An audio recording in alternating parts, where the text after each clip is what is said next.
This is the Dr. Pepper Coca-Cola Friday Night Rivals. Mobile, Alabama, the site of tonight's Friday Night Rivals game, and it's as big as the game you can have on the schedule in 5A. Number one, Vigor, unbeaten at 7-0, coming up against Williamson, their home game tonight. The game's so big they had to move it from their home stadium here to Ladd for our game tonight. Good evening, I'm Jim Cox, my partner Dan Brennan here tonight. And, Dan, sometimes we're like, oh, it's the game of the week. Like, this is the game of the week. We don't have to try to sell this to anybody, right? We've told you little white lies through the years, occasionally. But no, this is the game of the week. So many, well, two great teams and so many great players on the field. Yeah, Williamson, the home team here tonight, ranked number 2 in the state, unbeaten. Okay, everybody talks about their offense. They're averaging 58 a game. And so the reason we're going to talk about the defense. Ellis McGaskin is a linebacker, and he's a great one. They've got a lot of really good players that are going to be in the SEC. For instance, McGaskin's quite a story because he tackles, and when he occasionally plays running back, he averages 15.9 yards per carry. Yeah, Vigor scoring over 40 points a game, and they have a big commit on their side of the football as well, many of them, but it's the one we're going to talk about the most, the quarterback. Yeah, we're talking about Sammy Dunn. I've known Sammy Dunn since he was 3, actually, if you want to go all the way back there. But we watched him as a freshman at Bayside Academy, very poised quarterback then, and just getting better and better and better. Heading to Army has been his commitment now. 80 of 122, 12 touchdowns, very efficient. Also, just a really good field general. He leads Vigor. Williamson hasn't won this matchup since 2019. Vigor's won 15 of the last 17 tonight. Everybody's saying that Vigor tonight is the underdog going up against Williamson, even though they're ranked number 1 in the state. I think Vigor's going to have a big chip on their shoulder when we kick this one off. Coming up next.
Friday Night Rivals is sponsored by Dr. Pepper with the Coca-Cola Red Zone, the Mobile County Sheriff's Department. Join Team Sheriff today. And Greer's Markets. Greer's got it. We guarantee it.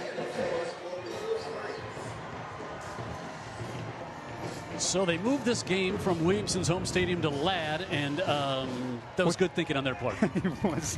I think it was solid thinking. That is about a half a city block away. There's where a high school is in the new stadium, but so obviously you've got the M here at midfield for Murphy High School. This is their home stadium, but it's slowly filling up. Renardo Jackson, first year as a head coach at Vigor, but he spent 15 years at Vigor as an assistant coach there, including back in 2021. He was the DC when they won the state championship, so lots of ties to Vigor, was there a long time, went over to the floor, and then he came back And Vigor won the toss. They deferred. Looks like head coaching agrees with him, Jim. Yeah, Coach Jackson said, all right, we're gonna put our defense out here first and see what this high-powered Williamson offense can do against our great defense. Antonio Coleman, head coach in his 4th year, 10-2 last year, went to the second round of the playoffs, 26-14 overall, 7-0, ranked number 2. Winner of this game wins the region. Winner of this team is going to be ranked number 1 in 5A. Great battle between these two teams coming up. Jalen Scott back deep for the Lions, and Zion Adams to kick off for the undefeated and number 1 ranked Vigor Wolves. And this one bounds high and will chase Scott, the Auburn commit, back to the 10. And the DB will slip a tackle across midfield. Jalen Scott off the bounce will take it 91 for the score. Well, you mentioned before he really got his jets going. Auburn commit. You're going to hear that a lot tonight. So many of these players either committed to or being recruited by a lot of big-time schools. What's the idea behind recruiting him? Speed. Now you know. ArcelorMittal-Calvert touchdown to open the game up. Apply now at ArcelorMittalCalvertJobs.com. So line drive, bounding kicks. Scott, who's got 4 interceptions, as a safety. So he's got the good hands back there. Jermaine McCree is usually back there with him on kicks. He's out of tonight's game. And so what an opener for the Lions.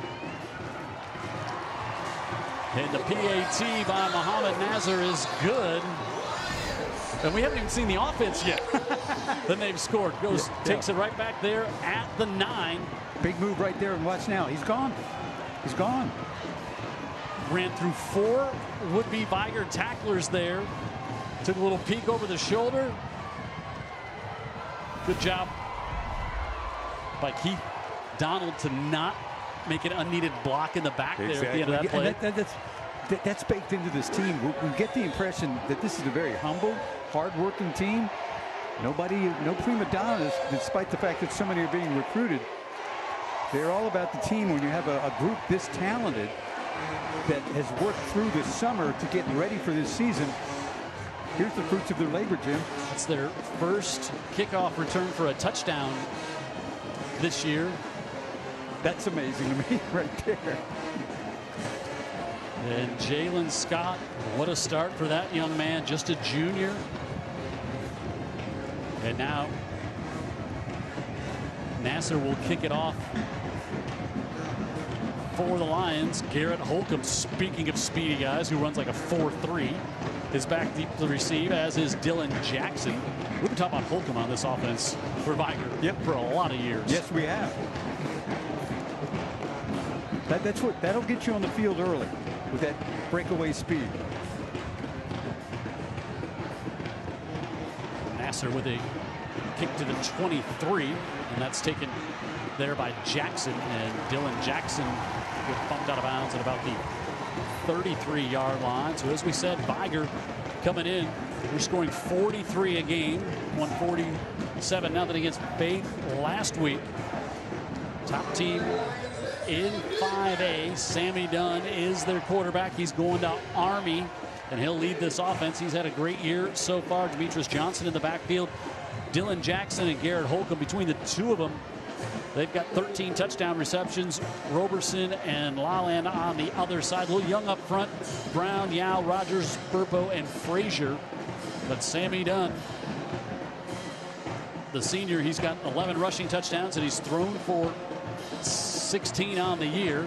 And on first down, he wants to take a shot middle of the field, and it's incomplete as he was trying to get to the speedster Holcomb. Buckle up. This feels like it's going to be like this all night. No kidding. He was not that far off, and Holcomb did have a step on 2 line defenders.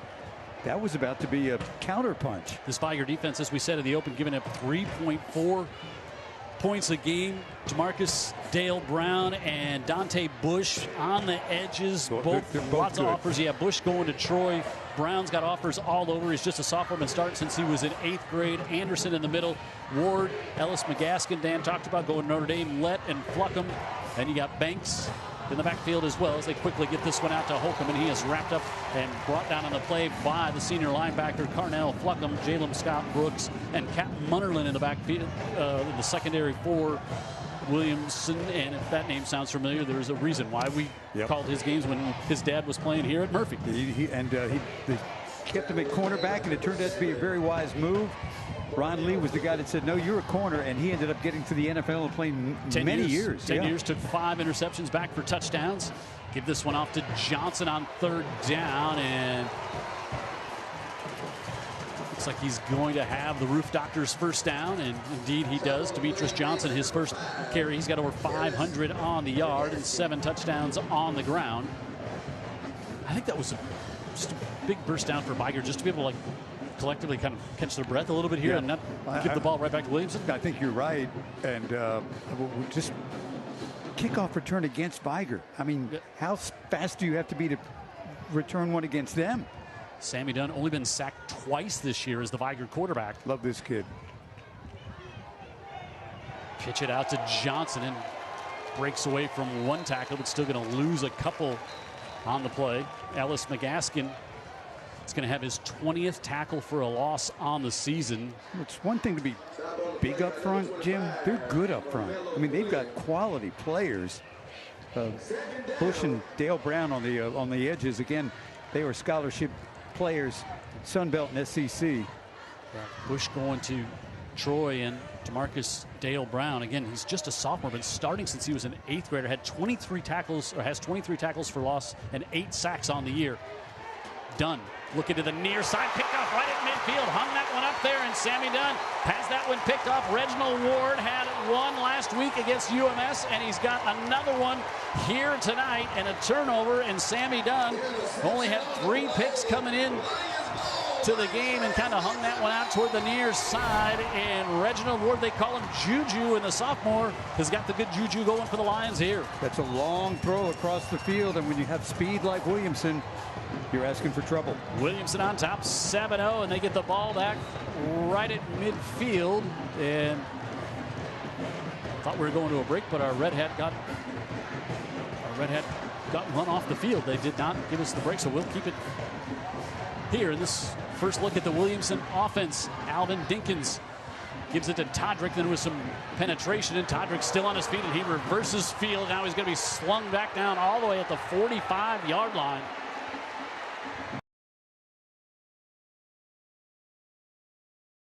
They've got that nasty streak in there. Kelton Agee, the junior safety, came in, but Todrick kind of bumped into his own man there and then tried to reverse field, and it's tough to go east and west against either one of these defenses. And now he's a pinball. He's really strong lower body. And that was Jabarius Gear, the 5A lineman of the year, all-state last year as a sophomore. Defense. 2nd down. Came across early on that one. He's the Bama commit. Gary Poole, our referee here tonight. Yeah, Gare, they call him Chicken. Grandma started calling me that as a kid, and then once he got out in the neighborhood, there was no wheeling it back in. That's how that goes. Dinkins looking to the middle of the field, up top, just overthrown. Pass incomplete, brings up. Looking to go for a home run to Keith Donald, who's got 7 touchdowns on the year, and Dink is completing 75% of his passes on the season. Yeah, he let it go there. Jeremy Higginbotham, who played quarterback at Williamson back around 2015. We did a game of his at Baker many years ago. He recalled it when we were down on the field.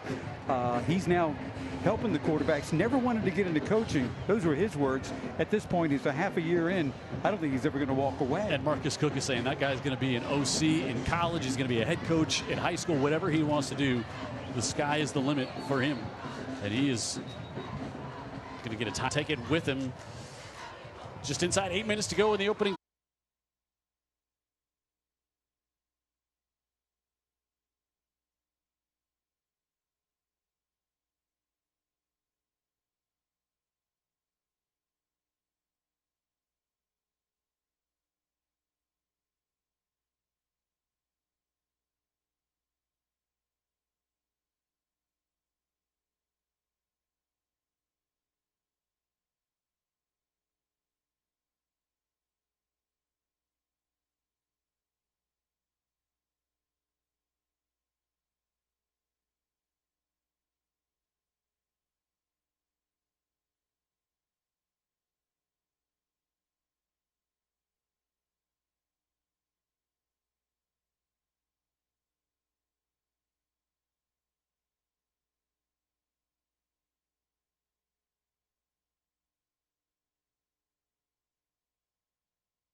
Smile, everybody.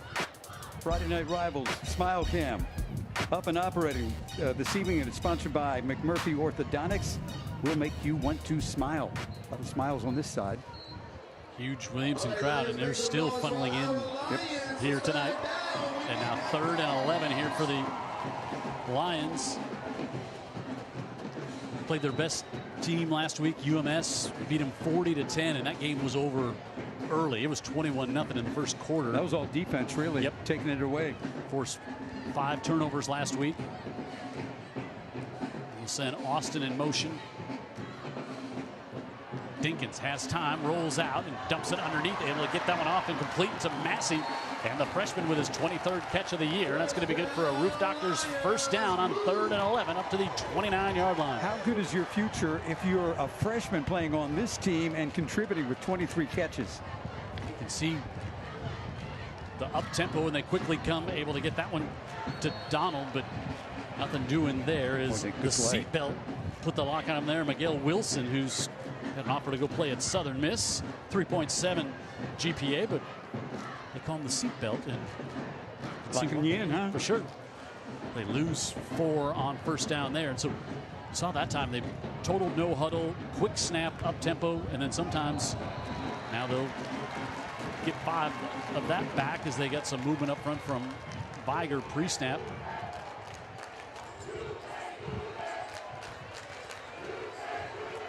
Encroachment, defense, 2nd down. So Dinkins will sometimes get up there, take the quick snap, keep the up tempo going. Other times pull back. We'll look at Marcus Cook, the OC, who used to be the Vigor head coach. Yep, that's right. Over on the sideline, and they'll check the formation. Dinkins looking for one-on-one up top and incomplete. Coverage back there as the flag is Johnny Griggs was back there in coverage. Griggs was in good shape, I thought. You could tell that. Oh, ineligible. Okay, Griggs is fine. It's going to go against Williamson. Trying to go against. Griggs had the coverage on John Austin. Austin the 3rd. Big. Illegal man down field. We play 2nd down. Had to quickly get downfield because he got that ball out. No kidding. And another thing about getting that ball out, I thought it was very interesting that he saw one-on-one over there and he had no concerns. The coverage was good, but he was going to give his guy a shot, and that's what he did. So when he sees one-on-one, he'll go in that direction, especially if he feels like it's a mismatch. 2nd and 13. Dinkus again, all kinds of time rolling out over the middle. That one tipped, knocked down, going up to get a hand on that. Isaac McNeil. Nice job, McNeil, because they're not going to get to the quarterback. What are you going to do, Jim? You got to keep playing, right? 6'2", got the big frame up there. Georgia Tech, North Carolina, Troy, South, North Alabama, Southern Miss. They all like this guy making plays. Does it sound like we're like reading off a movie script? Is this actually real? It is. 3rd and 13. Be interesting to watch if Vigor, like, will they bring a lot of pressure? Will they drop back? Look at this is a lot to defend. You have so many receivers who are very productive on the Williamson side. 3rd and 13, pressure coming on the edge, able to get it out of the backfield, got it off to Withers, and Withers going to be inside the 20 down to about the 16, and he is going to have another Roof Doctors first down. Talked about that lower body strength. He used it right there. There was no doubt what Withers was going to do, and also a great job. Great job by Dinkins because he had pressure and he didn't flinch. He got the ball out. So many weapons. Just the 7th catch this season out of the backfield by Withers. With the 2nd, 3rd down they convert on this drive. And Withers 875 yards at the ground and 13 TDs coming into this one. Powerful guy. Now they'll change it up and they'll give it off to McGaskin, and McGaskin going to take it in for the touchdown. But of course, Ellis McGaskin comes over, just his 12th carry of the year, but he'll have now 118 hits coming back. Flag at the 15. Ooh, wow. They complete power move right there. They sent the blockers ahead of McGaskin, and it was obvious. You know, the guy's got this great speed for a kid with his frame. He's the young man playing linebacker that is committed to Notre Dame. Yeah. Holding. Offense. First down. Not happy on this side with that call. Yeah, put it back to the 25. Let's watch. Yeah, right there. Yeah, on top the of edge. screen. Yeah, kind of a tackle. So Legaskin, who again 11 carries, 111 yards on the year. When they change things up and bring him in, and they'll give it back to him. And this time he's going to be bottled up right at the line of scrimmage. Again, it's Isaac McNeil there with the stop, and now they'll bring Withers back in. We've been looking forward to this game so much. How about the guys on the field? No, how do you think they've been feeling all this week? And how about the fan bases? Yep. I mean, great turnout on both sides. Second, about 16. Dinkins, great pressure that time. Dinkins on the give, and Emmanuel Gales, the junior linebacker, 3-year starter for this Viker Wolves defense, just blows in and wraps him up. Yeah. Georgia Tech, Louisville, Memphis, and others all been offered. They came from the weak side and had the speed to chase it down, unblocked. Third and about 18 now. Just kept it on the ground, those two runs, and back-to-back, and get a timeout by the Vigor Wolves just in 5 minutes, inside 5 minutes to go here. 3rd and 20 for the defense of Renardo Jackson, trying to come up with a stop here. 7-0, Williamson on top in the first on Friday Night Rivals.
Friday Night Rivals is sponsored by Andrews Diesel and Automotive, proud sponsor of tonight's Scholar Athlete of the Week. McMurphy Orthodontics will make you want to smile. And Roof Doctors. Got a sick roof? Call the doctor. Roof Doctors. Renardo Jackson, there's 9 former Viger Wolves players on the coaching staff. Yeah, do you see all those names? Didn't you recognize all of them? Yeah, for sure. It's like, oh yeah, we called his game. He had a big interception. He scored 3 touchdowns in a game we did up at Pritchard Stadium. He had a great career at South Alabama. On and on it went. Yep. So 3rd and 20. 2-down territory, you would assume, here for the Lions. Dink is quick, able to get that one out. Breaking a tackle is Donald, and Donald going to get to about the 16-yard line here. Got about half or more of it back. They don't waste any time, do they? Do not huddle up at all, so it's going to be 4th and about 9.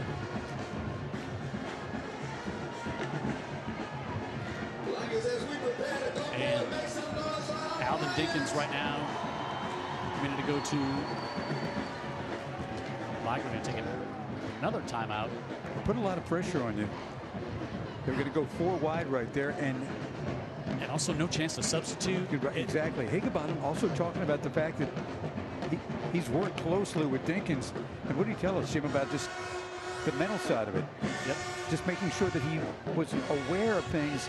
They didn't break anything down in terms of, they didn't make their offense more simple. They made it more simple in his head. So closed captioning for tonight's game is exclusively sponsored by SA Recycling. Cleaner communities, strong future. 4.5 to go in the opening quarter. Jim Cox, Dan Brennan here at Ladd. And we were trying to figure out, was it... We did a COVID season game here because we were outside in the crowd in 2020. Hey, we're right below where we are now. Yeah, have we been back here since? No, I don't believe so. The last game that I remember here, it was a Williamson game. Faith against Williamson. Yeah. Yep, I think that was it. That might have been the COVID game. So, but Antonio was the coach, and he's been the coach. This is his 4th year. We must have done another one. Maybe a road game for Williamson played somewhere. Maybe at UMS. Yep, there we go. Yep, Williamson at UMS. All right, here we go. 4th and 9 for the Lions.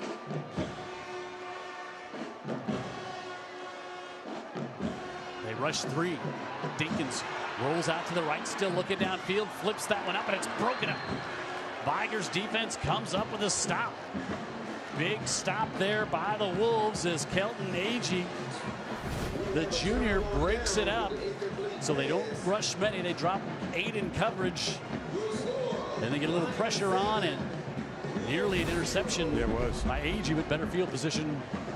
Let it go. With him dropping it, yeah. You're right. And with Vigor dropping 8, what did that look like to Dinkins? Where could you possibly go with the ball? Especially, when you're that close to the end zone, it's like having another defender back there with the end of the boundary at the end zone. Yep.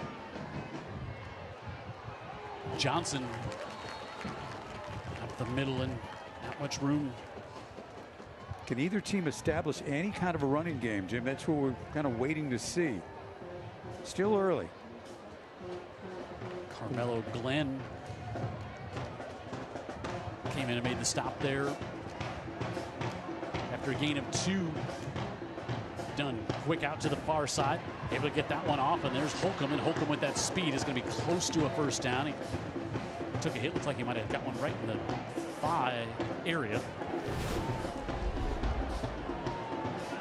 That's a big loss. He's got 35 catches. It's right here at the end of the play. Got hit high and low. Yeah, they need to work to get him back in the game. He is a big difference maker. Yeah, second team All-State last year. Offers from Michigan, North Alabama, Alabama A&M. Speedster 4.3 in the 40. Great track guy. And getting another. I think we're going to get a timeout here.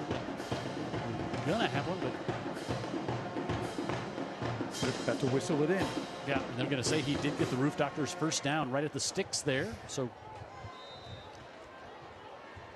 Vigor will keep it with a fresh set of downs at the 26.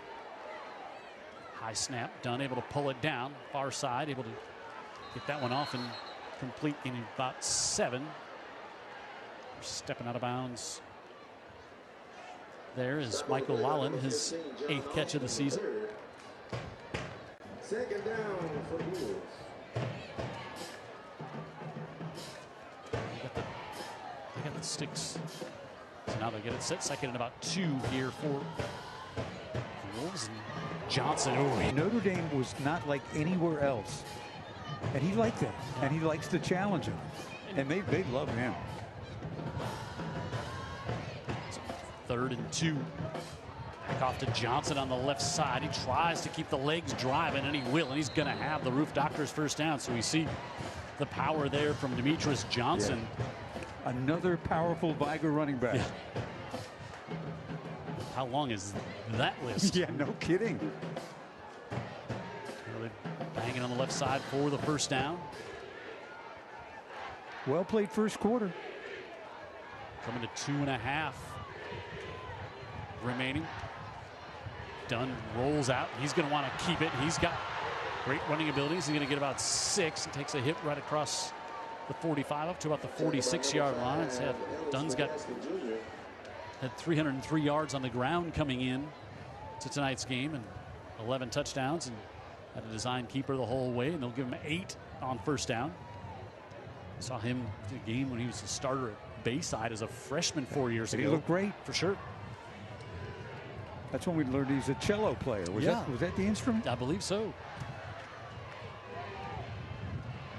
Dunn He's timing out of the backfield, able to get that one off to Johnson. It's going to be another Roof Doctors first down into plus territory. He's up to about the 46-yard line. When you watch Dunn, you watch a player that's very composed, but it's not far different than what we saw 3 years ago. Going to Army. Was offered by Navy as well. He has the endorsement of the entire United States. Now pressured. He's going to scramble, still looking downfield, and he's just going to run out of bounds. Got chased there. Fluckham was there. Now there's a late hit over on the far Vigor sideline. And a flag gets thrown. Was it that egregious? That'll be a 15-yard infraction on the lines. See it again, maybe. Okay. And Dunn kind of giving himself up, going out of bounds. He ran out of bounds, wasn't trying Personal to get upfield foul anymore. against defense. First down. That might have hit him. He didn't really rough him up at all. Let's watch. There's Dunn. He's way out of bounds. Kind of a shove. Yeah, just a little shove there from Fluckham, but Okay. yeah, Don't tempt him. regardless, it's 15, and now the Wolves on the march up to the 33. Johnson, not much room Stop by number 20, Mario there. Williams. Impressed by the coaching of these teams, too. They are both well-schooled, very disciplined, with a lot of talent, obviously. No gain on first down.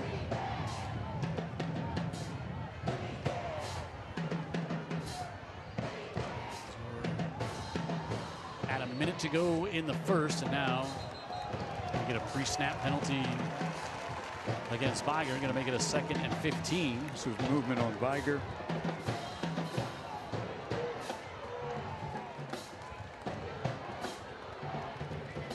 False start. Offense. Second down. Watching back that UMS game that was done on Mobile County Public School System TV with Alan Corey, and that was a rough night for the Bulldogs. This team defensively really put the screws to them. High snap again. Dunn looks to the far hash, and he's able to get that one, whistled that one through, and able to get the completion off to Dylan Jackson, the senior. That's the connection right there, and you just watch Dunn. Watch the anticipation. There's my guy. He's breaking open. Going to get it to him. 42nd catch on the year. Yeah. Almost 900 yards now. You can see that connection. Alabama A&M. Far side. Quick out. Able to get that one in a move to the 20 and into the Coca-Cola red zone goes Garrett Holcomb, and Holcomb, good to see the Joker back out there on the field. Yeah, I was going to say Holcomb's better. He's got that different gear. A 4-year starter. And they will let this clock run down to the end of the opening quarter. And we are through one here, and this game has lived up to the billing 12 minutes in so far. I agree. Opening kickoff, taking back 91 yards for the score.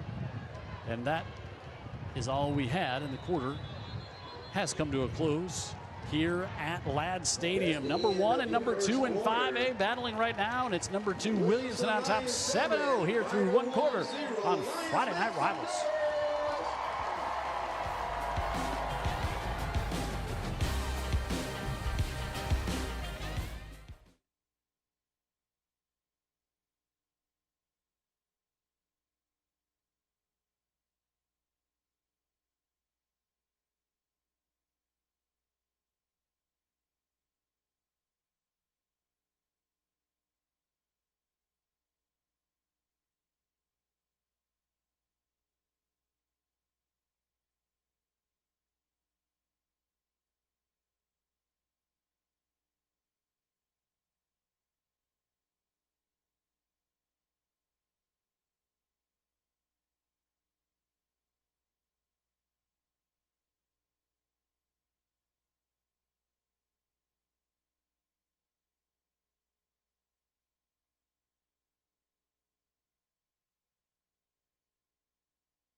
After one quarter, Vigor behind, but they've got more yards from scrimmage.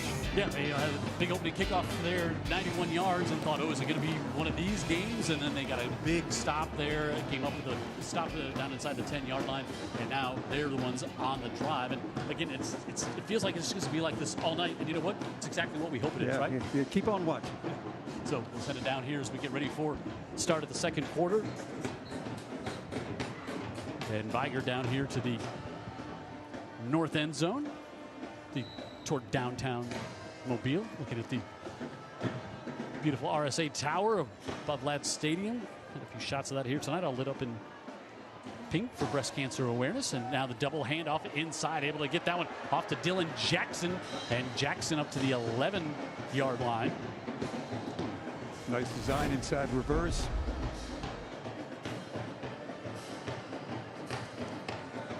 Jackson to get 8 there, so bring him a 2nd and 2. Jackson, the star receiver, gets it handed to him and knows what to do with it. And they have brought Isaac McNeil over from linebacker to running back, and he'll take the handoff here. McNeil trying to stretch this one out around the far side. Going to take a big lick right at the 10. He's going to be close to the sticks. And McNeil, who will come over there on, as we said, from his linebacker position. Scored a couple of touchdowns a few weeks ago on offense. He gets a yard there. The linebacker bringing down a linebacker. Yeah, just, you know, it's like, I think we're all night. It doesn't matter who's out there. Tough to go, as we said, tough to go side to side against either of these teams. And they'll keep McNeil at tailback and under center. Dunn will give it right back to him, and looked like he was going to have it. Now he's able to push forward inside the 10. It's going to be 1st and goal coming up here for the Wolves. And, you know, I think if you're the Wolves, too, like, you're really okay with this pace of the game. No kidding. It's opposite of what Williamson likes to do offensively. So Jalen Scott with the kick return. Otherwise, the Vigor Wolves have played the more solid game from the line of scrimmage. Twice as many yards, and now maybe heading for their first touchdown of the evening. Back under center. Play action now, big pressure coming on. Dunn rolls out, looking to throw it all the way back across field, and hangs up, able to make the catch inside the 5 and down to the 4. That one just hung in the air forever. It really did. Credit to Sammy Dunn for that.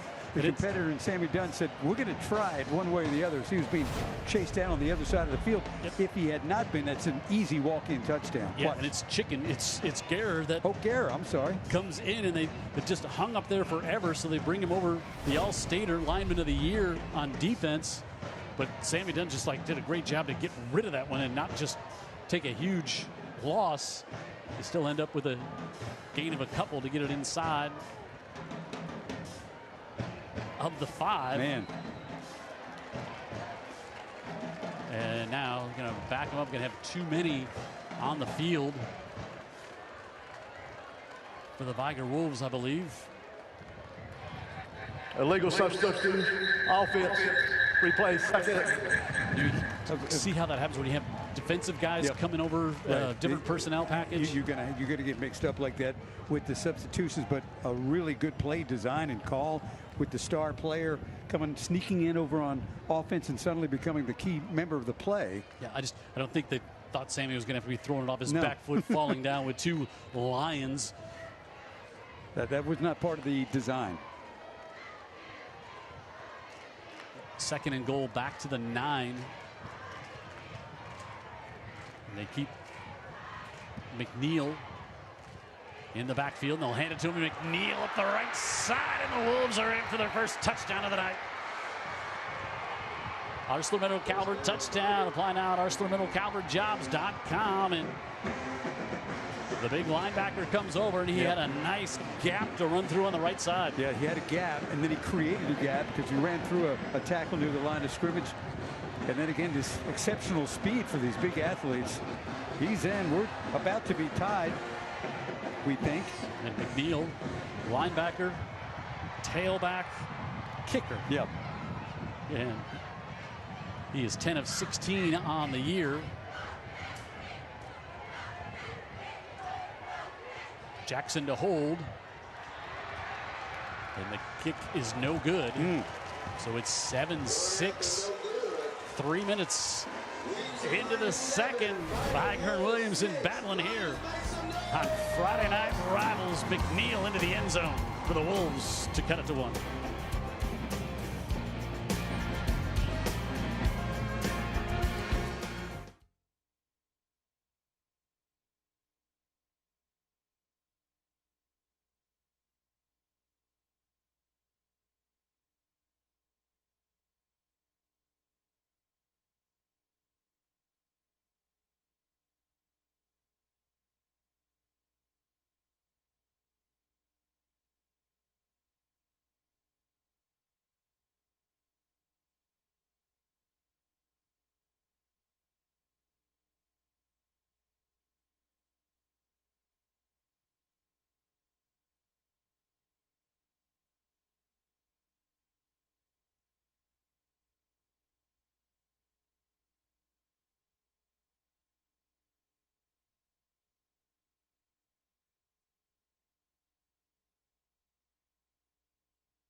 Haven't heard him say it.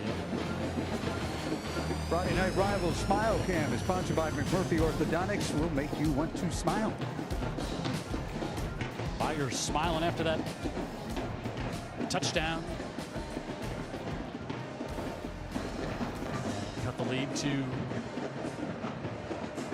1 here, and got a lot of folks watching this game tonight. Huge following over on the NBC 15 Facebook page, watching it live. Everybody watching it on UTV 44. Our usual cast of characters.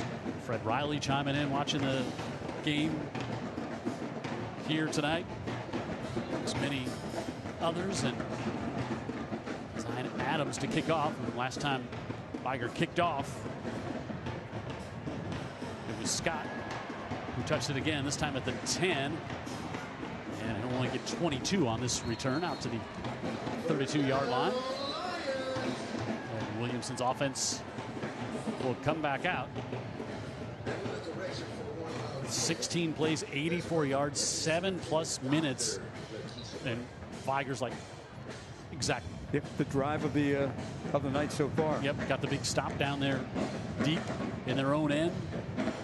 And then took a bunch of time off the clock. It's like, how do you keep a potent offense from scoring a bunch of points? Keep them on the sidelines. Yeah, that's the recipe, and they did it perfectly. And ended with 6. Dinkins give this one back off to Withers, and not much doing there as Withers was brought down. Donovan Paget, senior linebacker, able to make the stop for the Wolves. Second down for the Lions. Vigor's not been in a close game. That UMS game is the closest game they've been in all year, and that was 13 or so. Yeah, it was a touch. It was 40-10 the final score, and then. I'm sorry. Vigor or Williamson. Williamson closest game they've been in was the UMS game, and that was a touchdown that after that game was already decided. Now some time. Dinkins now a little jump pass and incomplete through the hands of Massey. And 3rd and 9 coming up here for the Lions. You know, I think if you're Williamson, you're coming to this game just kind of saying, hey, we're just going to keep doing what we've been doing all year. Yeah. And no doubt, each one of these teams, this is the best opponent they've faced thus far. Yeah, easily. Yep, and for sure. They've faced a number of teams that are just way simply overwhelmed by the talent. 3rd and 9. Dinkus now rolling out, avoids the pressure, looking far side. He was trying to get that one off to Robert Lucas, and it's going to be incomplete. And how many, if they punt here, how many 3 and outs? They've only punted, I think, 9 times all year. How many 3 and outs do you think they've had this year? I would say it's probably not many. Below double digits easily. I think of one game they probably didn't have any. Yeah. It might have been played here, I forget. Beat Murphy 100-0. So Vigor gets the quick 3 and out. And of course, this puts that defense back on the field. The defense that just was out there for nearly 8 minutes for Williamson. They're good, but they can get tired. Had to take a timeout there. The play clock was running down. They didn't want to sacrifice another 5, so we'll take a timeout and come back and have the 4th down punt coming up. 7-6, number 1 and number 2 in 5A battling here on Friday Night Rivals.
Friday Night Rivals Smile Cam is sponsored by McMurphy Orthodontics.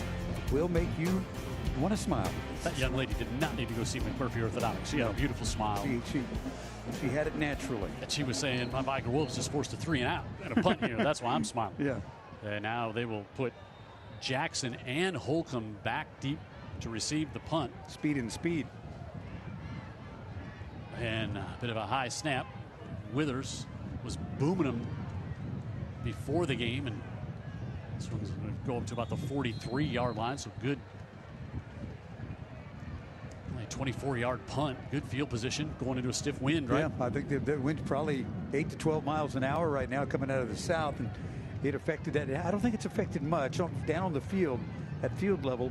You could see the flag blowing, but it wasn't really, you couldn't feel it on the field, but I think punts, kickoffs, it could affect those. And now Vigor with really good field position after that great drive. Maybe have Johnson back at the running back, and Dunn will hand it off to him, and he is buried. And that was McGaskin in there along with Jamarcus Lett, and he had no chance. Yeah, they're your 2 inside linebackers. McGaskin at about 215. Lett at 195. Solid. Here comes McGaskin. Is that him coming off? Because he lost his helmet. Yeah. 4.5 tackles for a loss for Lett. 19 tackles for a loss for McGaskin for those 2 inside backers for this Williamson team. No gain on 2nd and 10 for the Wolves. Dunn now steps it up, looking to fire, keeps his eyes downfield, able to get that one complete off to Jackson. Jackson going to have another 1st down. We just see these young quarterbacks that no panic when they start to scramble. Nothing. And going against, a great defense, but who does he go against every day at practice? For sure. His own defense. And he liked that by Jackson, not just waited till he was open, just put the mailbox flag up, and Sammy delivered. Here came the ball, right? 1st and 10 at the 38 for the number 1 ranked Wolves. To the near side, they come back off to Jackson, and Jackson taken out of bounds at about the 33-yard line. Well, you got that one out of there, didn't you, Jim? Jackson closing in on 45 receptions on the year. Has an 82-yard touchdown catch from Dunn already this season. And 2nd and about 4 here for the Wolves. Last 10 minutes of this game, Vigor's been pretty much in control. And false start.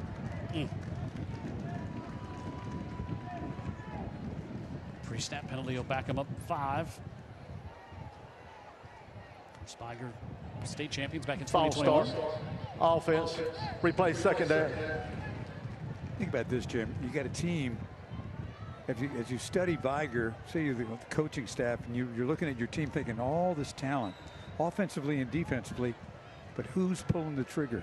And then you got one of the best you could ever want in the area doing that in Sammy Dunn. 2nd and 9. Looks over to the sideline, and again they just rushed 3, and this time it's Holcomb, and tried a little stiff arm there, but he was quickly covered up by Austin. I'll bring up third down. They had it. So they had it of everything but 3rd on the chain gang. Now they got to 3rd over there on the far side. So still 3rd and about 4.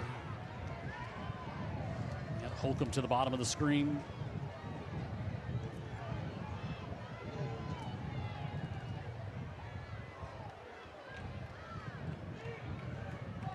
Done with the inside give, and upended is Johnson. And that's McGaskin who makes the stop. And we've seen him be in the hole, but Antonio Coleman was just talking about how good he is sideline to sideline, how fast and how he plays the whole field, but he hasn't had to do that so far. He's been right in the hole. And they ran that play with the idea that they were going to go for it on 4th down, so here we go. 4th and 3. Still plenty of time on the play clock as Dunn will look over to the Vigor sideline to get this big 4th down call here with 5 minutes to go in the 2nd. Dunn, little pump fake now. He's got pressure, tries to reverse field. Dunn up the middle is being hit and dropped all the way back at the 43-yard line. Jamarcus Lett got Dunn as he turned around, and now a 4th down stop for the Williamson defense. What a reaction from this crowd on this side of the field. You can hear how immense this crowd is. It was almost a groan with the hit. I mean, they were happy it happened, but almost had a little sympathy for Dunn. 4.5 sacks now for Lett on the season as he takes down Dunn on 4th down. And Dunn was looking downfield, and then Lett came into his vision very late. In a turnover on downs, Williamson will get the ball back.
Friday Night Rivals is sponsored by UJ Chevrolet, serving Mobile since 1939.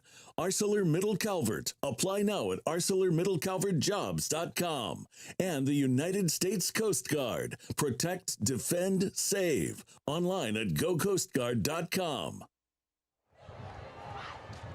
You know, talked about these offenses and these defenses so stingy on both sides. You get a little taste of it there from Williamson giving up just 3.4 points a game, but you saw it there in that fourth down play. Yeah, I mean, that's the kind of talent they have, and the aggression that they have, and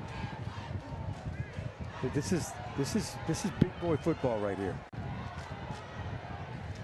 Withers back in, and he'll take the handoff and fall forward and get maybe 5 on first down here. Yeah, Withers, just be patient with him. Don't travel too far away from the run game. You're in a great position to start the drive, Jim. You're near midfield to start with. So take the good and include the run in what you do. They like to run the ball for sure. You think they score that many points, sometimes hard to. No, they love to keep it on the ground as well. And near side going to be a loss on the play as Keith Donald caught him. He had nowhere to go, and start to feel a little frustration as Williamson fans maybe not used to seeing their offense be stopped and slowed down like this. It's just some of the coaching staff not happy that happened right in front of the Williamson bench. 3rd and 8 after they lost a couple on that one, and now they'll stack 3 receivers right in front of their bench to the bottom of the screen.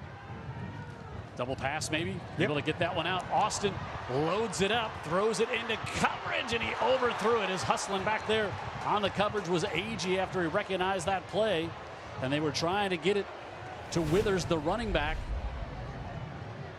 Had it covered pretty well, and that's why there was delay. He doesn't throw it right away. Now he does, and Agee was defended well enough. Yep. Robinson was trying to come and help, but how about back-to-back 3 and out and punts for this Williamson offense? And now if you're Vigor, if they do punt here, and Vigor gets it back with 3:43, they'll get the ball. Start the second half as well. Stay tuned for the school bus drive, stop of the game. And a high snap and low kick, but takes a great bounce for the Lions, and that one going to be down back at the 3-yard line.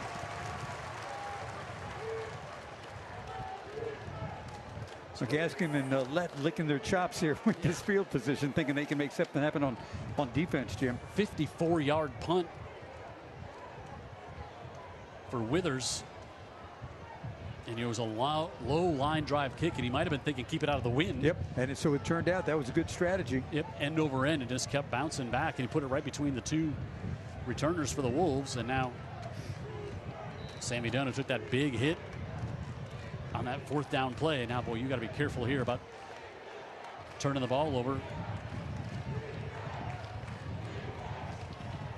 And Sammy Dunn wants to go up the right side, and it's incomplete. Had that one off the hands of Dylan Jackson.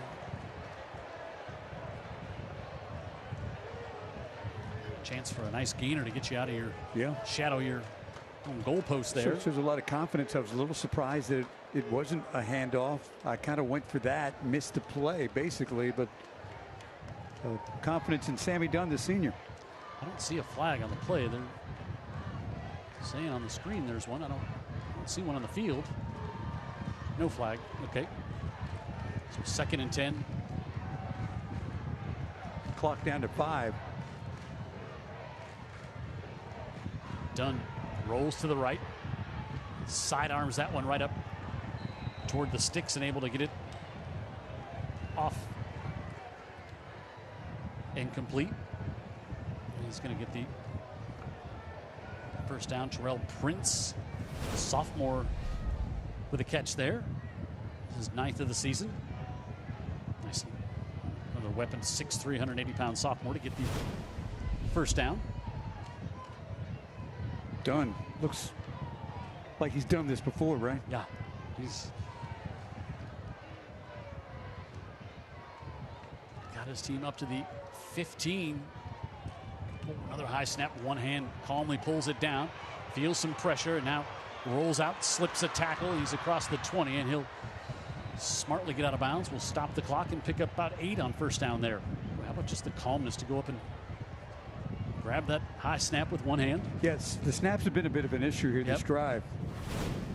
That's another way where you can turn it over too, so you want to be really careful with that. That was nearly disaster, and it takes the poise of Dunn to make something positive and get that clock to stop right there.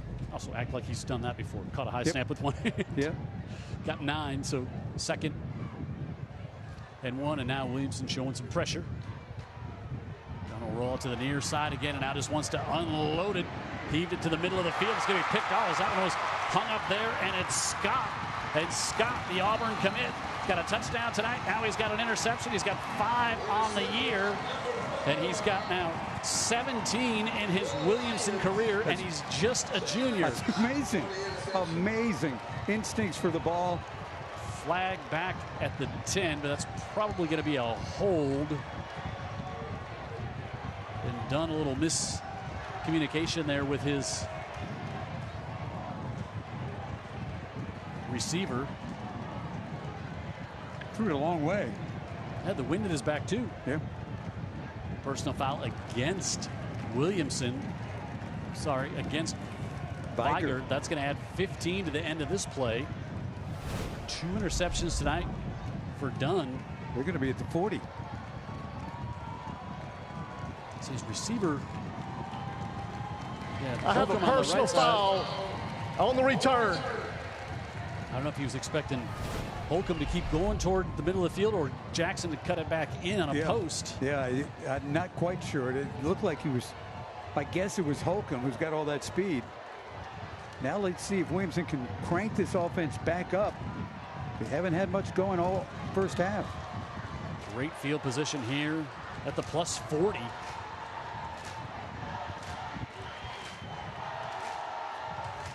Dinkins, middle of the field, fires that one in. Short gain to Lucas on first down.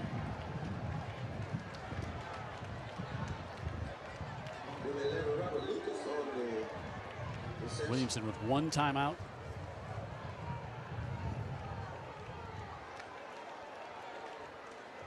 Second and 5 here for the Lions. Second down, Lions. 2nd and 5 to go.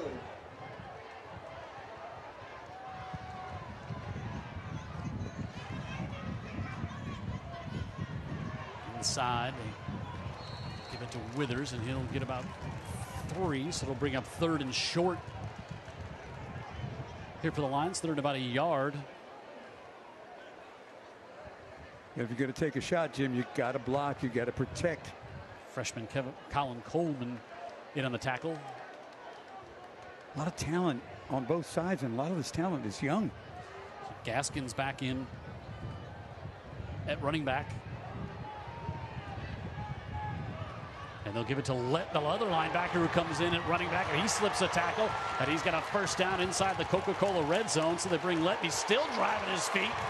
And the linebacker all the way down inside the 15. So you just bring your 2 inside linebackers over and well, you know, we know Ben Gaskin, but watch how powerful Let is. Just bounced off. He's the one that leveled Dunn. Yeah, that was Robinson who came up to make the tackle, and no thank you. He's like, free safety said, wait, running backs aren't supposed to be like this. And now breaking a tackle is Gaskin, and got a couple on that one.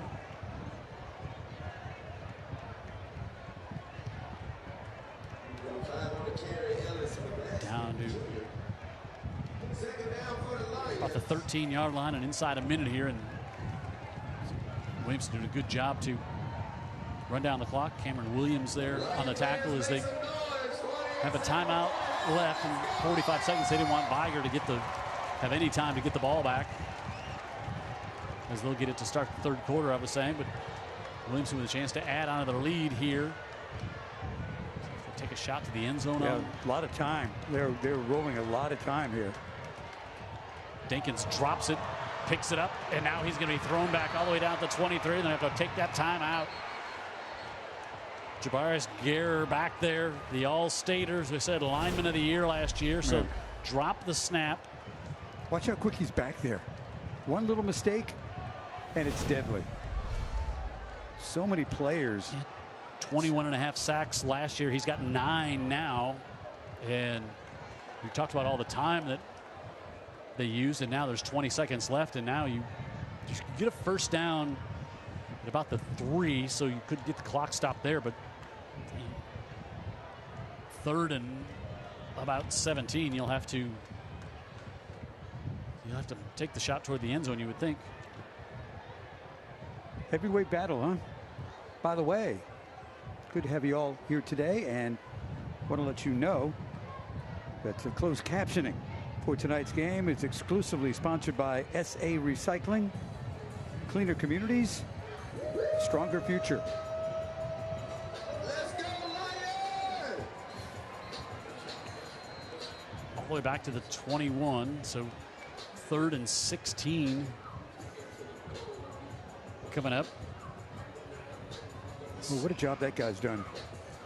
This was the defensive coordinator when they won state in 2021. He said Bernardo Jackson, 15 years on the staff at Vigor, went over to LaFleur for 3 years, and then came back and he's done a great job to start this season. Really has. For the Wolves.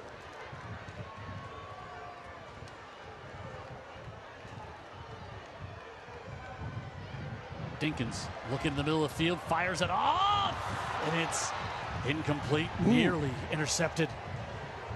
Just trying to come back to Donald. And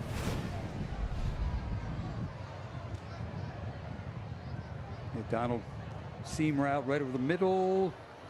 And just well covered. Yeah, Johnny Griggs was back there on Donald, and now 4th down with 14 seconds left. And now you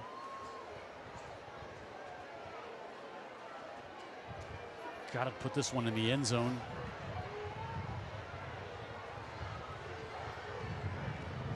Dinkins with 3 receivers to the right. Now looks over the middle of the field, and it's picked off inside the 5. Coming up with a pick, Bryson Robinson. And Vigor's defense comes up with another stop with just 8 seconds left on the clock. Would have been close to a first down, which would have been interesting. They could have come up and spiked the ball to give themselves another chance. Yeah, they could have. Dinkins, just good coverage back there. Yeah, he just playing center field, Jim. He was in his zone, just waiting on the ball to get to him. Had Brown back behind him, giving him help on the backside, and Robinson, the junior, comes up with the interception.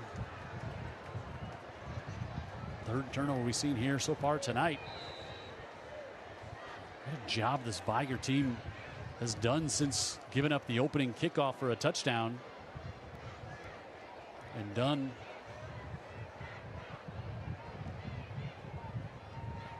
just going to take a knee, it appears here, to run off the clock, and that's what he will do. 7-6 through 1 quarter.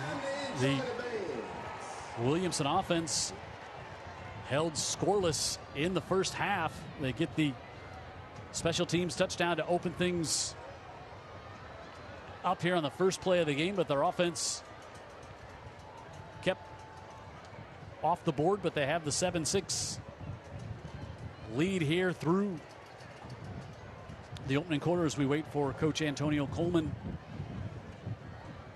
of the Vigor Wolves to make his way down to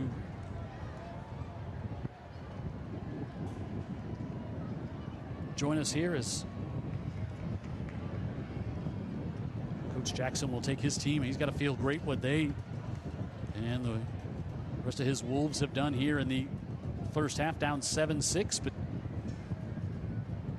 Antonio Coleman, 4th-year head coach of the Williamson Lions, his team on top by a score of 7-6. Coach, can you hear me? Yes, sir. All right, but just kind of sure what you thought knew was going to be a battle between these two teams in the first half, and I think we saw two really good football teams getting after it to start this one. Well, we knew it was going to be a battle, but that's a sloppy half by us.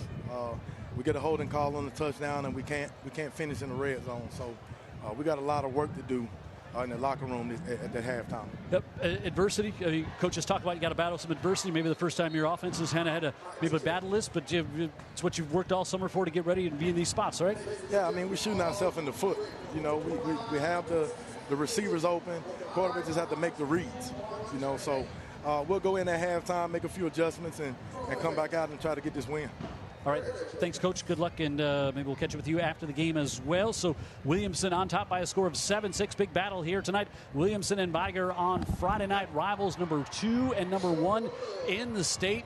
Had to move the game to Ladd here. It was supposed to be a Williamson home game, just about, as Dan said, a half a city block away from here. But a huge crowd here tonight at Ladd. Stadium holds about 40,000. It's about half full here tonight for this big battle between Williamson and Vigor. Halftime show coming up next on Friday Night Rivals.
Halftime here at Ladd Stadium. Jim Cox, Dan Brennan will be down on the field shortly with our educator spotlight, but take a look at how both of these teams got to where they are. Vigor ranked number 1 in the state, 7-0 on the year, 5-0 in region play. The only close game they've had all year was their first game against big rival Blunt, 21-6. Then they started rolling. Tuscaloosa County, LaFleur, UMS Wright, 39-26. That was the closest game they had after that win against Blunt, and then Citronelle, and then the back-to-back shutouts the past 2 weeks, Alberta and Faith Academy, and then they got BC Rain, and then a non-region game at Baker to close things out against the 7A Baker Hornets, who got to have a big one tonight out in West Mobile going up against MGM. Williamson, and you can see what they've done here so far tonight. 4 shutouts on the season. Opened up against Wayne County after being off the first week, and they beat Alberta 64-9. Citronelle, they rolled there 48-0. Then the 100-0 win over Murphy, and then they beat Faith 54-0. And then their closest battle was against UMS Wright last week, and that game was 21-0 in the first quarter. It was over quickly as they forced 5 turnovers. Vigor, then they've got LaFleur next week. So whoever wins this game will be the region champion, even though have a region game left for each one of these for these teams. But this will decide the region. As it's halftime here, 7-6. Williamson has the lead over Vigor. I'm Andrew Zimmerman from Andrews Diesel and Automotive Repair. We're proud to be the sponsor of the Friday Night Rivals Scholar Athlete of the Week. This week's Scholar Athletes are Todrick Withers and Samuel Dunn. On the field, Todrick's a member of Williamson High School's football and baseball teams. He's been on both teams for every one of his high school years. He was also named Crichton Optimist Back of the Week. In the classroom, Todrick has a 3.5 GPA and participates in the peer help program at his school. He's also a member of the Mount Tabor Baptist Church Choir. Todrick is committed to attend the University of West Alabama and plans to study sports medicine. Back on the field, Samuel Dunn's a member of Vigor High School's football team. He was named the 2025 Bryant Bank Player of the Week. Back in the classroom, Samuel has a 4.0 GPA and is ranked 16th in his class. He's a member of the Honor Roll and is taking multiple honors classes. Additionally, he's a student ambassador and is a member of the school's student council. Todrick plans to attend the United States Military Academy West Point and study finance. Congratulations, Todrick Withers and Samuel Dunn. The Friday Night Rivals Scholar Athlete is sponsored by Andrews Diesel and Automotive Repair. The best Thursday night lights and Friday night rivals highlights from across the country. Is Max Rebish. The long snapper is Kenny Jett. The kick is no good. It's blocked, but then caught by the Red Knights, and they find the end zone. Touchdown, Toronto. Michael Henry got his field goal blocked, caught it, and said, look what I found. Touchdown. In one of the most bizarre football plays you will ever see. 48 yards per score. He's in motion again. They throw it behind the line of scrimmage. Double pass. Looking deep. Prince Terrence has it. Give him his crown again. Right from his own end zone. Powell's got to get rid of it. He does. Throws it long. Has a receiver. And it's a catch by Jackson. Quintrell Jackson. One man to beat. Oh, my goodness. The Golden Gophers score again. Another City of Bessemer touchdown. Here's Michael to throw. Over the middle. Ball tipped. And intercepted.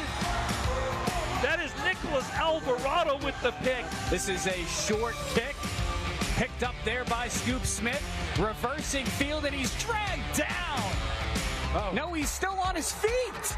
Scoop Smith reversing upfield. Look at Scoop. He tricked everyone. 70 yards.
Friday Night Rivals Educator Spotlight is sponsored by UJ Chevrolet, serving Mobile since 1939.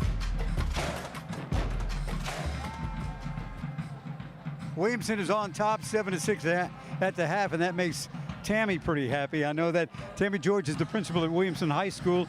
Good to have you here. Thank you. Glad to be here. We're excited about this evening. We're kind of you're hosting us because this game originally was scheduled for your facility right across the way. Talk about the decision that went into that and how it turned out to be the right one. Well, of course, we wanted to make sure that we had opportunity for everybody to attend, and we knew the capacity here could hold everyone who wanted to come and be a part of this great sports event here. Talk about the effect that this high school football team is having on the entire school. Of course, the structure and discipline that you see on the field, you see that in the classroom as well. Of course, our attendance rate is one of the areas that we continue to focus on. So students are showing up, they're excited to learn, they're engaged in activities in the classroom each day. Also, the Academy program. Can you talk a little bit about that and the successes that you've had? Yes, great. So we have a health science program.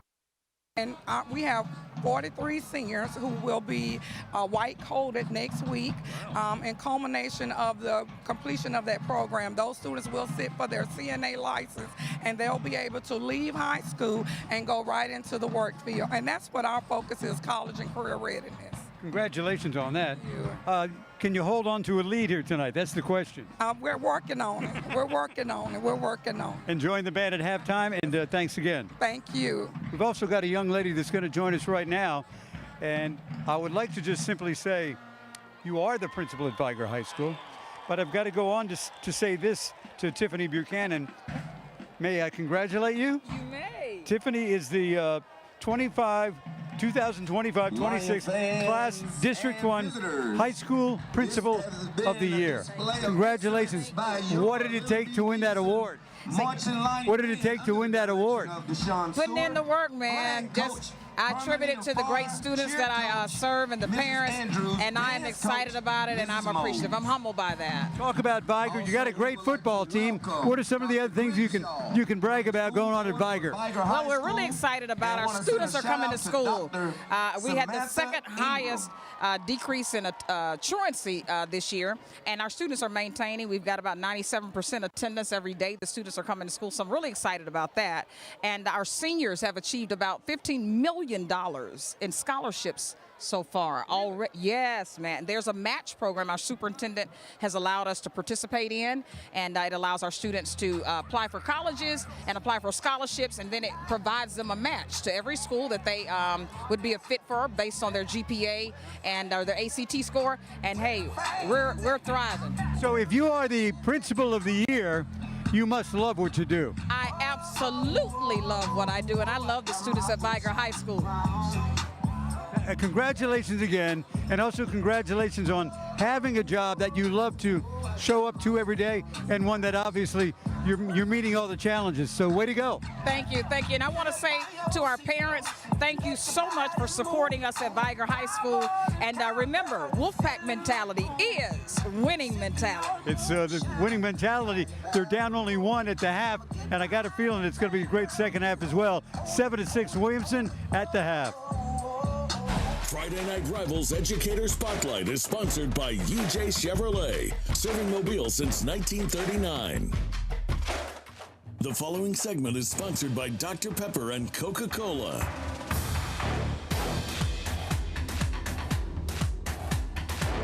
Well, if I could go back and tell my younger self things that I would have liked to have been prepared for that catapulted me in my career, and then just pull on some of my experiences playing team sports in school, is being involved in that team aspect, but also the forethought of I can be successful in what I do. I think as starting out of the youth, or for me personally, I set a lot of limitations upon myself on what I thought I could do or what I could not do. And those are some of the roadblocks that I would tell young youth today, is that the sky is the limit. Don't limit yourself. Go out into the world. Be ready to conquer everything that you do. And who knows, I mean, I've been able to be successful doing that, and I think that may have handicapped me a little bit early in my career, that I couldn't go do these bigger jobs or these bigger roles. And I fooled them. Here I am.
One of my favorite things about doing a game at Lat, that shot right there, that shot looking down, looking downtown, just right out of the north end zone here, and then everybody's favorite shot, the second favorite shot for everybody, right? Like us here up the booth at Ladd. So first half, so we thought this was going to be a super close game, great matchup. Not sure we thought that was the first half we'd see. Yeah, I don't know if we knew that it would be this defensive or if we thought both these offenses might be explosive, and they almost were. There were a few plays that they kind of left out on the field. Yeah, and that holding call on the touchdown for Williamson, that's a huge one. But I mean, just so many athletes all out there on the field. I mean, you can just see why it's tough to make plays offensively and why it's looks so easy to be great defensively. Yeah, we've got highlights, but not a bunch of them right now. 7-6 at the half. Williamson is up, and they're going to try to hold on and maybe add to that lead. So it got going great for Williamson to open things up 91 yards as Jalen Scott takes the opening kickoff, and then this is why Auburn likes him, besides the fact now he has 17 career interceptions as he's just a junior. Amazing. He's kind of fast, too. Yeah, he's kind of fast. He's got great ball skills. And Sammy Dunn, who come into this game, had only thrown 3 interceptions all year on the first drive, gets picked off there. But then Vigor's defense made a great stop to keep them out of the end zone as Williamson was driving down there as well as it got down here, but then on fourth down, they got stopped, broke it up. So that was a big, and the touchdown that got called off the board, that hurt as well. And then Vigor got the ball here, kept marching it down, little inside reverse, got it down deep into the red zone, and they bring up the big linebacker, Isaac McNeil, and McNeil's in for the touchdown. Then he missed the extra point, so 7-6 is where we're at. But then Dunn just trying to take a shot here, maybe some miscommunication. Second interception of the night. Yeah, that was for Holcomb for sure. Yep, and that is Scott with the INT that we talked about, so a touchdown and an interception. And then late in the first half, trying to get their first score offensively, the interception, Bryson Robinson with the pick.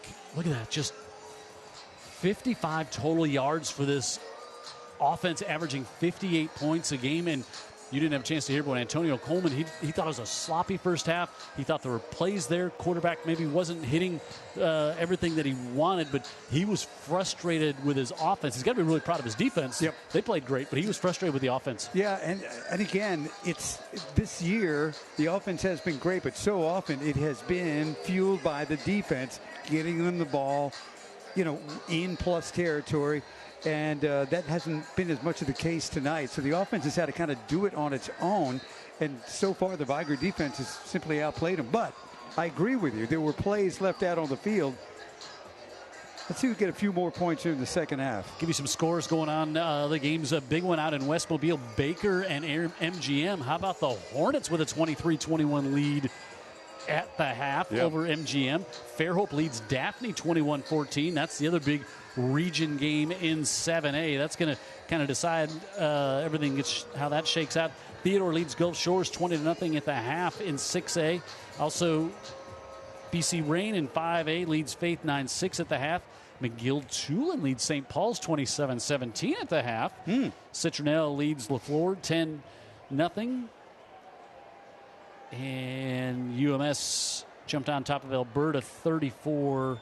That was the last we heard of that one, but big one out in West Mobile in 7A between MGM and Baker. Antonio Coleman, he was frustrated there. Yeah, he's got the expression of a mad defensive lineman on the side of the sideline right now, and I'm sure he expressed every bit of that at halftime. Let's see how the Lions come out. But you also had to be so proud of that defense, how great that defense played. And, just so many athletes out there. It's just, usually when you see great athletes and they're able to make a play like Jalen Scott did there on the kickoff, boom, gone. Yep. But then, that was it. That's been it, because the great athletes are on that side of the ball as well. Yeah, I think Vigor's been exceptional on defense. I mean, the stats bear that out, but they have I don't know if they've confused Dinkins.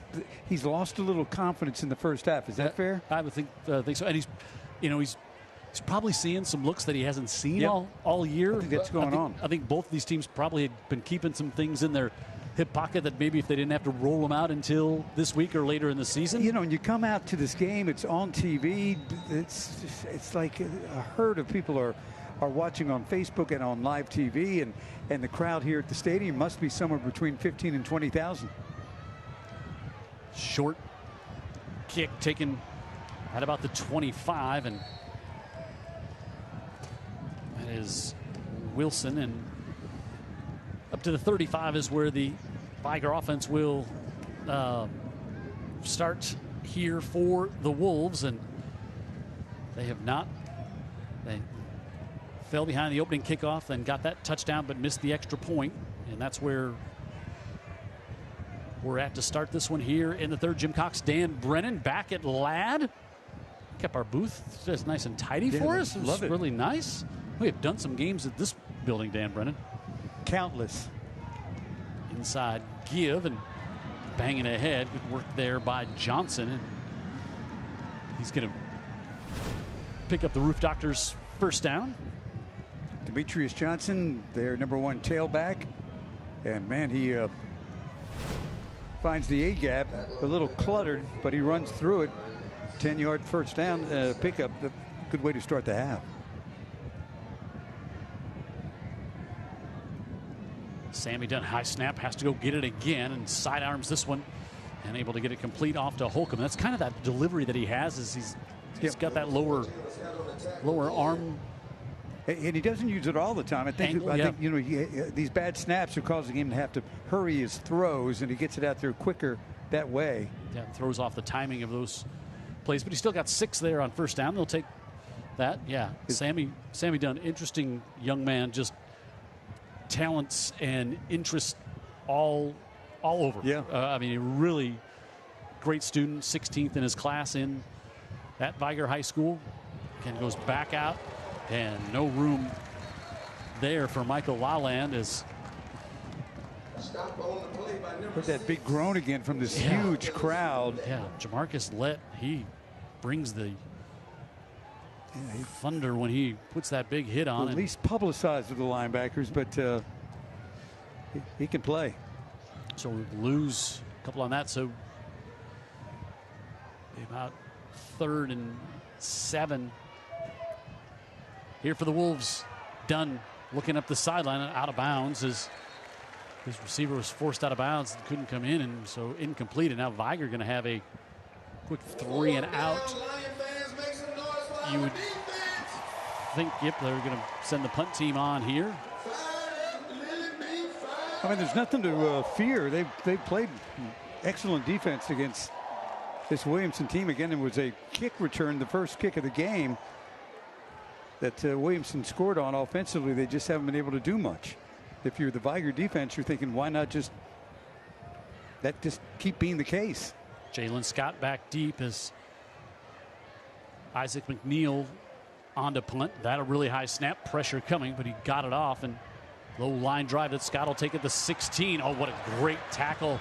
Holcomb, nope, it's going to be Guerrer who got down there and made the stop. The All-State Lineman of the Year. Yeah, showing it on special teams. Oh, and Scott is down. Oh, Scott is down. Oh, that does not look. Wow. And it looked like Scott was going to turn it up the right side and have a lot of territory to run, but the trainers will come out and check on the Auburn commit. 7-6, just underway in the 3rd.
Friday Night Rivals is sponsored by Dr. Pepper with the Coca-Cola Red Zone, the Mobile County Sheriff's Department. Join Team Sheriff today. And Greer's Markets. Greer's got it. We guarantee it.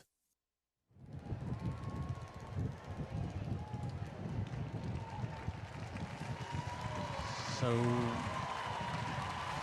collective, yeah. They brought this.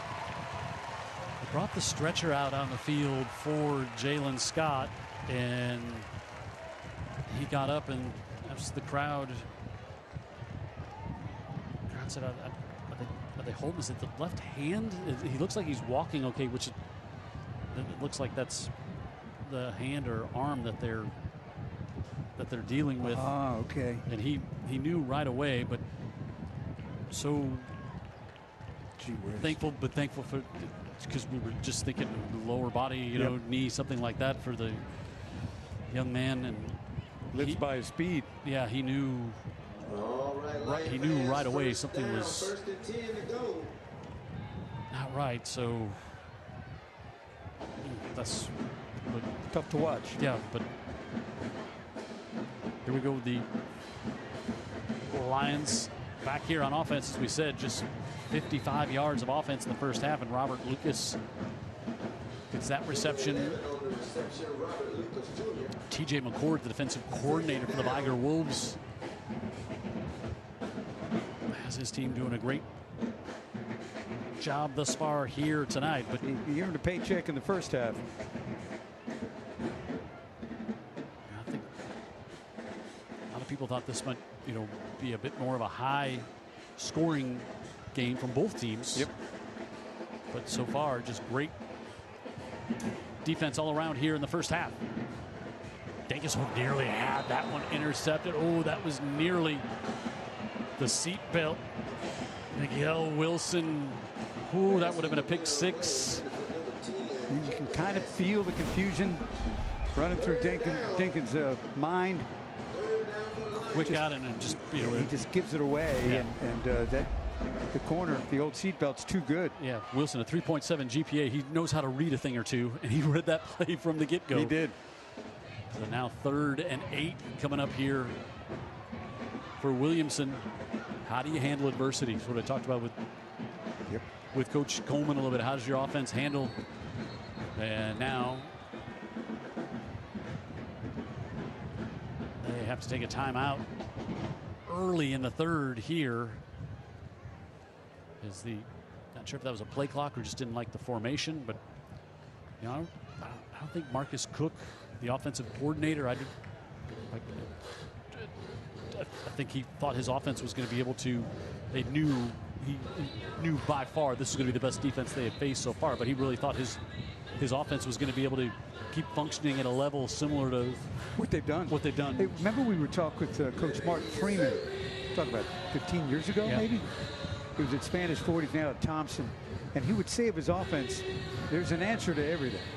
Now, I don't know if there's an answer to everything with a defense like Vigor, but I think that's the way Williamson felt like coming into this game, that if we read our keys, there's an answer to everything. We're going to be able to move the football. So far, it just hasn't come true. Vigor playing outstanding on defense. And they've been providing answers. And it's been tough on Williamson. 3rd down and 8.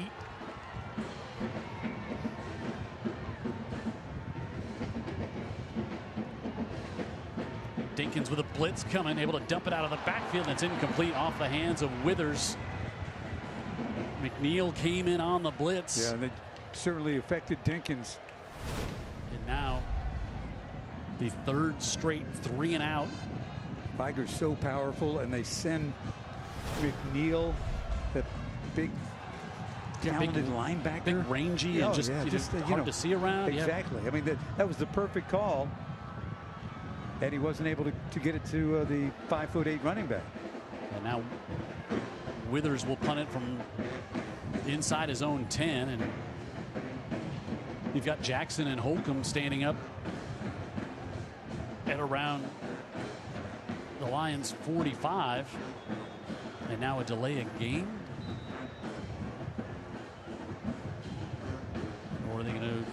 mistake. Did Williamson have to take another timeout?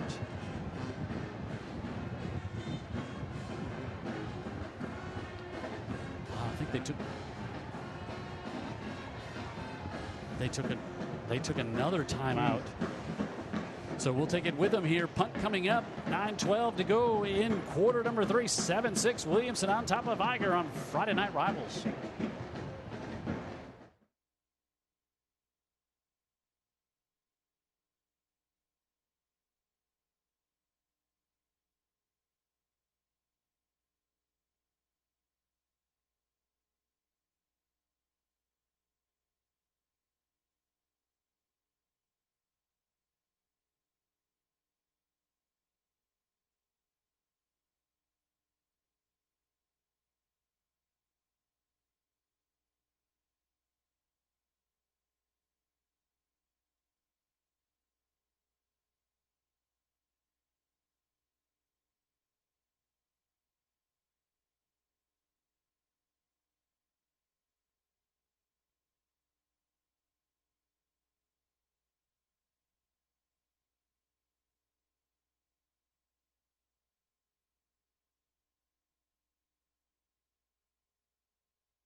Friday Night Rivals is sponsored by Andrews Diesel and Automotive, proud sponsor of tonight's Scholar Athlete of the Week.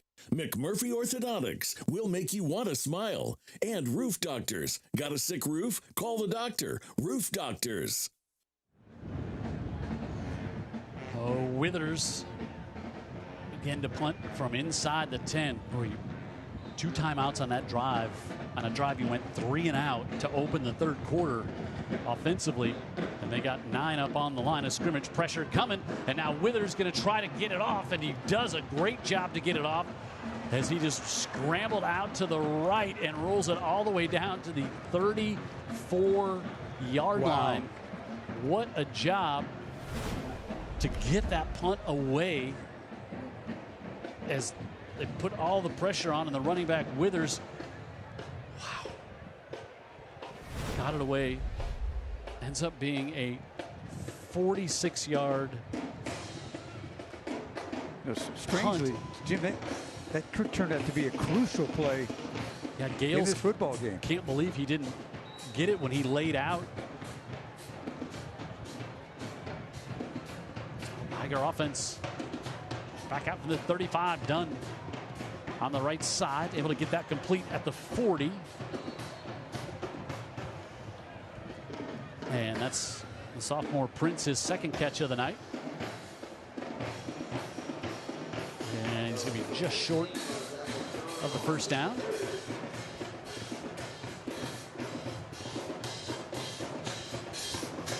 Dunn fakes it to Johnson and slings it up the far side, and losing that one as he went out of bounds was Jackson, but he's going to have the Roof Doctors first down. Jackson very solid. The receiver Holcomb again, number 4. Keep an eye on him. He's the game breaker. They try to get it to him sometimes short where he's responsible for his own yards, but he can also just run that fly pattern and go one-on-one, and Dunn, he can find him. Just a thought. 7-6. Tiger trails by 1. Johnson on the right side breaks a tackle, and he's going to have another Roof Doctors first down up to the 41-yard line. Frazier and Burpo on the right side, Jim, and Johnson took that. Coming back. It's like a hole all the way back at about the 48-yard line. He saw the end collapse and got it to the outside, but maybe that's where the hole was. Referee Gary Poole. Offense. Repeat, first down. And those hidden yards on the score sheet with a penalty. Yeah, that's tough. Both these offenses have struggled. 15 yards is a whole lot in this game. Especially when you had got the first down, and now you're back to the 37 and 1st and 20 coming up. Just 4 minutes into this 5A battle. Dunn looking to go up top on the right side. Dunn hangs it up and overthrew the receiver that he was trying to get. And he was trying to go to Jackson again.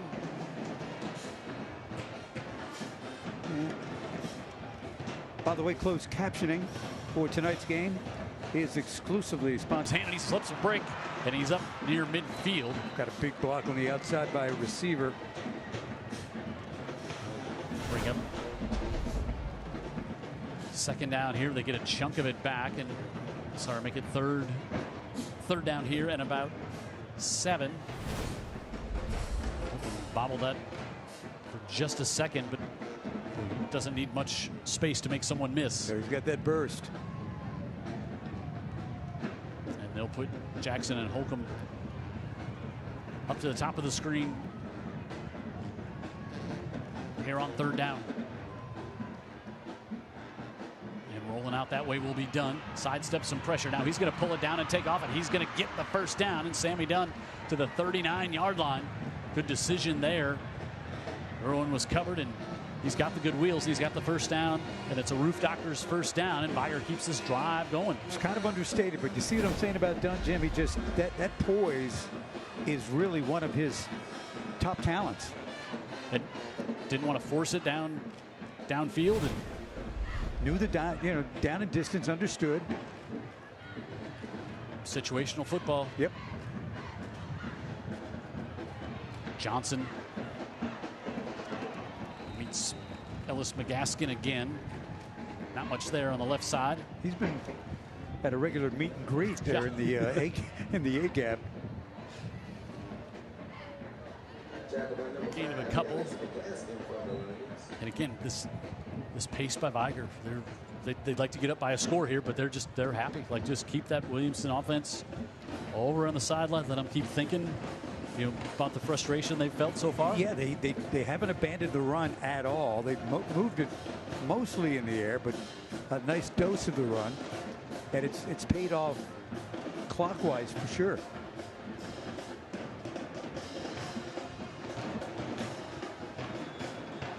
And that might be a false start on Dunn. It looked like he started dropping back prior to the snap.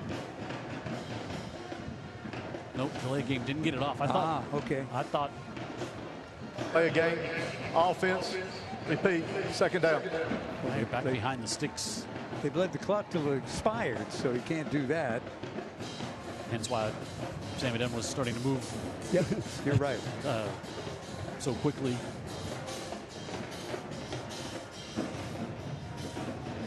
These defenses are playing exceptionally well, but Williamson. One more little tip, Jim.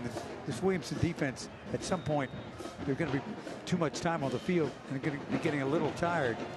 So Vigor takes a timeout here with 5:21 to go in the third, and second down and long coming up for the Wolves, trailing number 2 Williamson. Third quarter action returns after this on Friday Night Rivals.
There's some smiles here tonight for sure. What a game.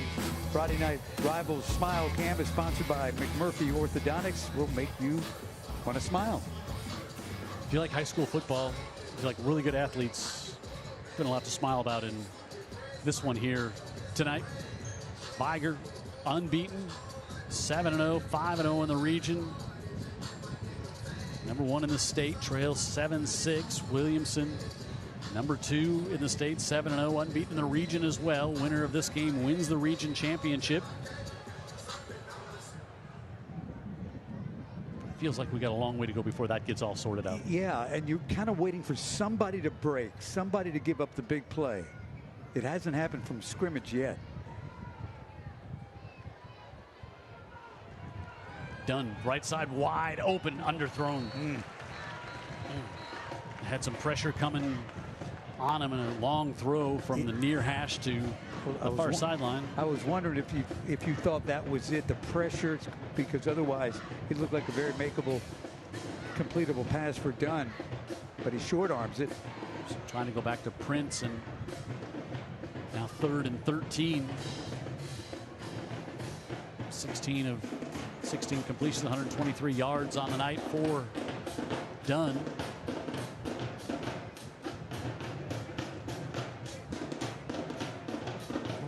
Powwow over on the far sideline. Not sure what. Hey, at the end of tonight's game, we will have the school bus stop of the game.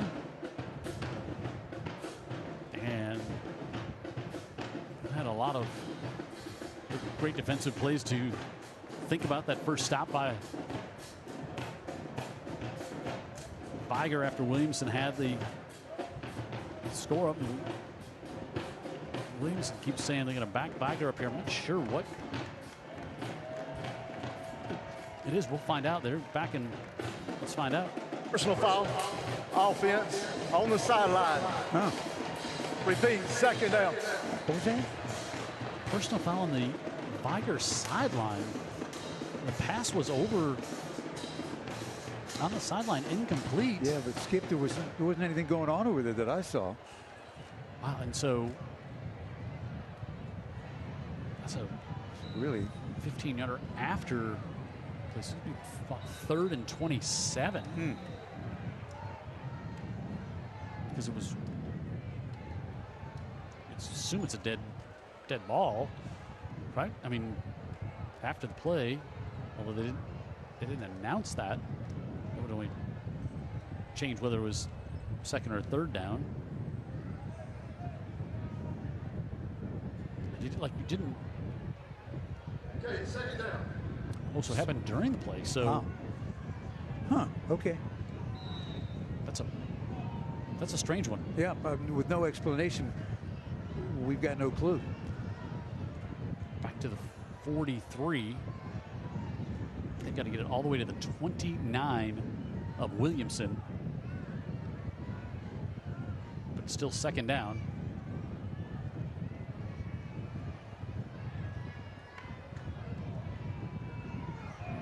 Dunn, middle of the field, fires incomplete.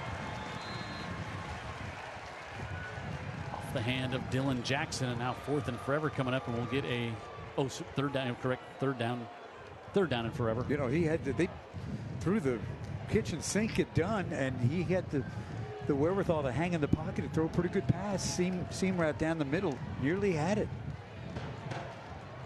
considering that pressure in his face. So 3rd and 25 here. That's what I like about Dunn. He's seen it all. He's been in every kind of situation you can be as a quarterback. He's used to being in the middle of the middle of all the attention. Lions rush 3, and Dunn to the right side trying to scramble up, and then he'll just get knocked out of bounds right at midfield. And good coverage downfield by the Lions there, and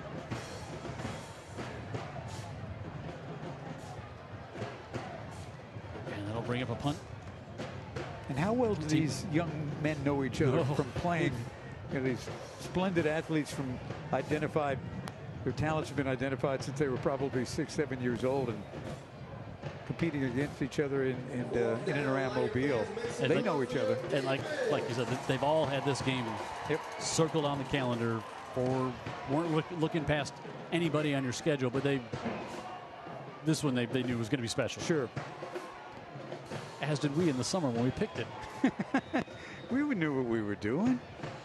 At midfield, and McNeil to punt.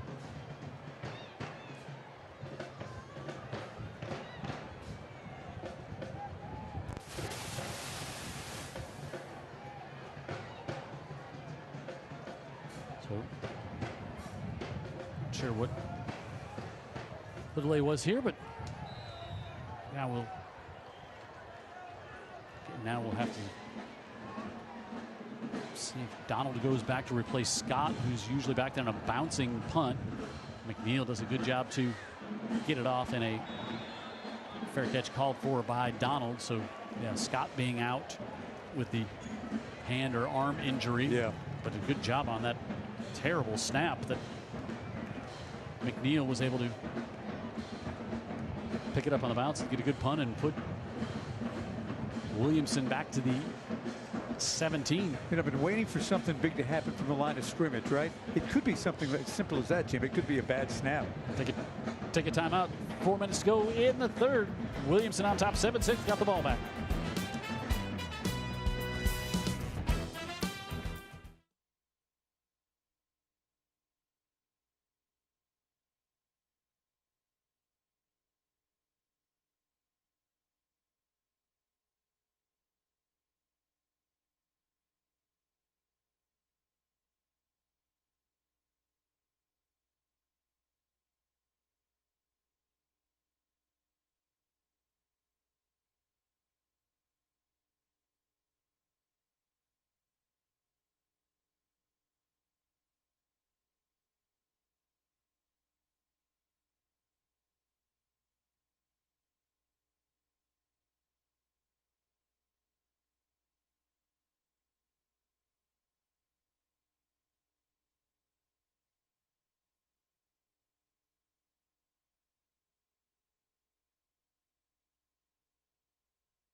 Friday Night Rivals is sponsored by UJ Chevrolet, serving Mobile since 1939.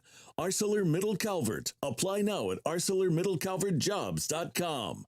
And the United States Coast Guard. Protect, defend, save. Online at GoCoastGuard.com. 3:50 to go in the third. Jim Cox, Dan Brennan was 7-6 early on, and that's where we're at here as Williamson took the opening kickoff back for a touchdown, and that's been it for them. I mean, that's somewhere in the neighborhood of 60 yards of offense this entire game, and we're closing in on the fourth quarter. Dinkus gives that one off, and Withers, nice carry on first down across the 20 to about the 23-yard line. Some of the scores to pass along with big 7A games going on. Baker now leads Mary Montgomery 29-28 in the third, and Fairhope leads Daphne 35-21. Wow. Big 7A battle on the Eastern Shore tonight. Gain of 5 on first down for Withers. Right back to him. And that hole closed up. Ball came loose at the end of the play, and Vigor Wolves came away with it. Trying to get something going with the ground game there. I think it was the seatbelt who locked that one up. Something about those guys with the nicknames. They've earned them. Wow. Turnover inside the 30. After a couple of successful runs, I don't know if that's going to be a first down or not. Oof, just trying to stretch it out, get the extra yard. Levitt Jones had him wrapped up. Kelton Agee, who's had a great game in the secondary. So big turnover. Williamson had a touchdown taken away with a holding call. They did. And now they turn it over. And you know, as one-sided as this has been from the line of scrimmage, Vigor's still trailing. So Vigor has to take a timeout after the turnover. Now each team going to have one timeout remaining.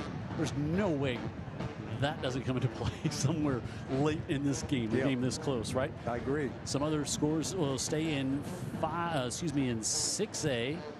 Blunt leads Baldwin County 20-17. BC Rain leads Faith Academy 16-6. 34-17. McGill putting on St. Paul's tonight. Theodore, who was up big early against Gulf Shores. Now it's 20-14. The Bobcats lead at home against Gulf Shores. Next week we'll have Theodore and Saraland on Friday Night Rivals. And congratulations to Saraland head coach Jeff Kelly last night. Win 200. over Murphy, number 200. You know, the McGill score, you've got to get a big enough lead against St. Paul so Tank can't beat you on one play. You really do. You got to guard against that. Yeah, he can beat you on one play on either side of the ball. Yep. Right. 3-12. Second turnover for the Lions tonight. And Dunn gives it on the end around. It was Guerra who wanted to look like he was going to throw it. And instead he gets wrapped up and brought down by Carnell Fluckham. So they bring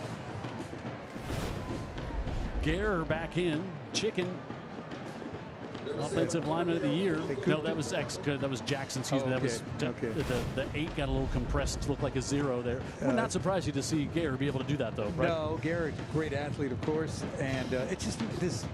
I'm just amazed by this. The whole game, including the Williamson defense, hanging tough. But you lose on the field much of the evening. Lose 10, and they get it to Holcomb, and Holcomb hurdles one of his own men, cuts it to the middle of the field, and spins still free.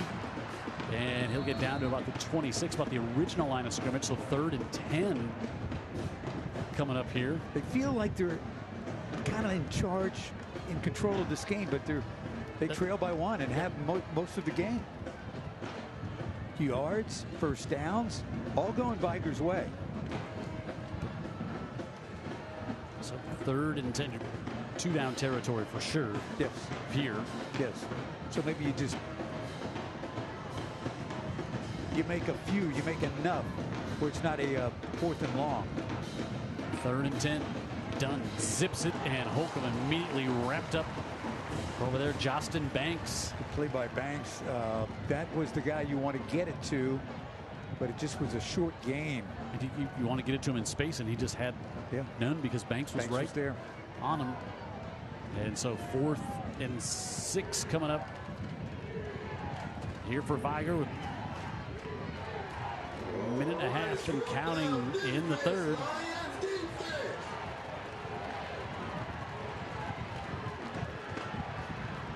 Dunn's a cool customer. Let's see what he comes up with. And let's see what Williamson does on defense. Late substitution here. Play clock inside 5. Now at 2, and Dunn gets it off. Dunn looking right side, wants Holcomb. He's able to get it. Holcomb's got the first down. And Holcomb with a Roof Doctors first down in the Coca-Cola red zone. And 1st and 10 coming up at the 12-yard line. Holcomb made the defender slip. I think lost his feet. Watch this quick pattern to the outside. Holcomb, the speedster right there. Yeah, he didn't make him slip, but he did make him miss. And then Rogers with an inside give to Gaskin, able to shut that one down. Brooks on the tackle there of Holcomb is what I was trying to say. Then they go hurry up, and McGaskin gets in there, so Vigor doesn't have to snap it again. There's 1 second difference on the play clock and game clock. You see McGaskin really breathing heavy out there. They've been on the field a long time tonight. And I think if you're Vigor, you want to make them take another snap here, right? Because they've been out there. So yep. Dunn looks near side, gets Holcomb in the middle of the field. Holcomb makes a move at the 5, and he's going to be wrapped up there, and that's going to bring up a 3rd and short to start quarter number 4. Vigor looking to get their first lead of the game, and Holcomb wanted a touchdown on that one. Nothing comes cheap in this game, Jim. 7-6 through 3. We're at Ladd. It's Friday Night Rivals. It's number 1 in the state taking on number 2. Number 2's got the lead with number 1. looking to punch it in to start the fourth here on Friday Night Rivals.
We think it's 4th and 2. The line crew says 3rd and 2. The scoreboard says 2nd. We know it's fourth down here. They got Isaac McNeil in the backfield. They give it to him. He trips down and falls down. Okay, so it was 3rd. Third. Okay. No one's leaving. So McNeil just tripped now, 4th down here. Wow, how about that? But he also, you saw the pressure coming. Yep. That affected him. And he's still down on the field. And hopefully it's just a, you know, if it is a cramp, that might have been why he went down. Yeah. Could have just all of a sudden went to take a stride and just a cramp came up. Okay, so. Well, what I saw too also was Ward, who's played a pretty good game. Reginald Ward, the outside linebacker. Yeah. He was coming on the outside. All right. Sorry about that confusion on the down and distance there. We were getting some. Well, we weren't the only ones. Yeah. Now it's 4th down. 4th and 4, so they don't have to get a touchdown, but you're thinking about this almost as a to-goal situation. They'll empty the backfield with 5 receivers. Dunn looks to his right, zips it in the middle and into coverage, and he's got it for the touchdown. Little magic from Sammy Dunn there. Zacharias Wilson with a touchdown reception. The sophomore has 2 now on the year. We haven't called his name all night, have we? And Vigor has their first lead of the night, and they'll go for 2 here. You would guess to chase that point, and also because your kicker just went out with a cramp. Yep. 2 good reasons. So it wasn't an explosive play, but it was a crucial play, and Dunn's able to make it.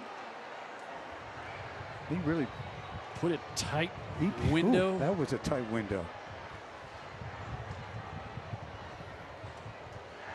And Vigor a little confused here. Play clock already down to 10.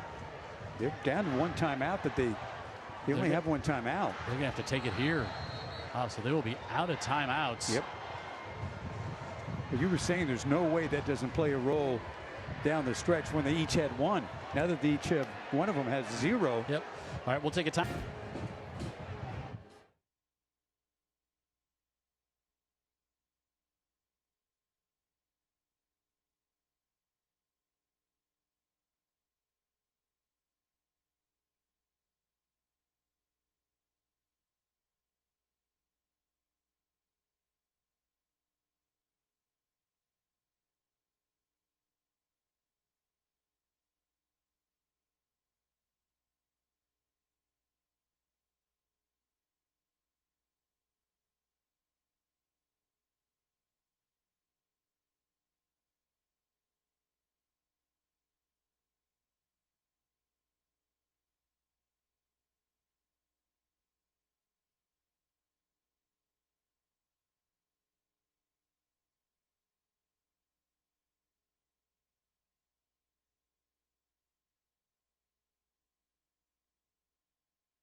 After the play. All right, so after using their last time out, Vigor to go for 2 here. They missed their PAT on their first touchdown. Go I formation in behind Sammy Dunn with Emmanuel Gales, the linebacker, the fullback. They fake his way. Dunn rolls out, fires it, but there's a flag down. Got it complete off to Jackson, but there's a flag right kind of on the backside where Dunn rolled out. Oh, look at that. That reaction was Gabriel Brown. Priceless by Brown. Holding. Oh, wait, it may have been Gabe himself. Holding. Offense. Wow. We try to point. Boy, you just know right there, Dan Brett, like you're calling your best 2-point conversion that you have. Yep. And he let him go, but he had Carnell Fluckham wrapped up. He did. He So did.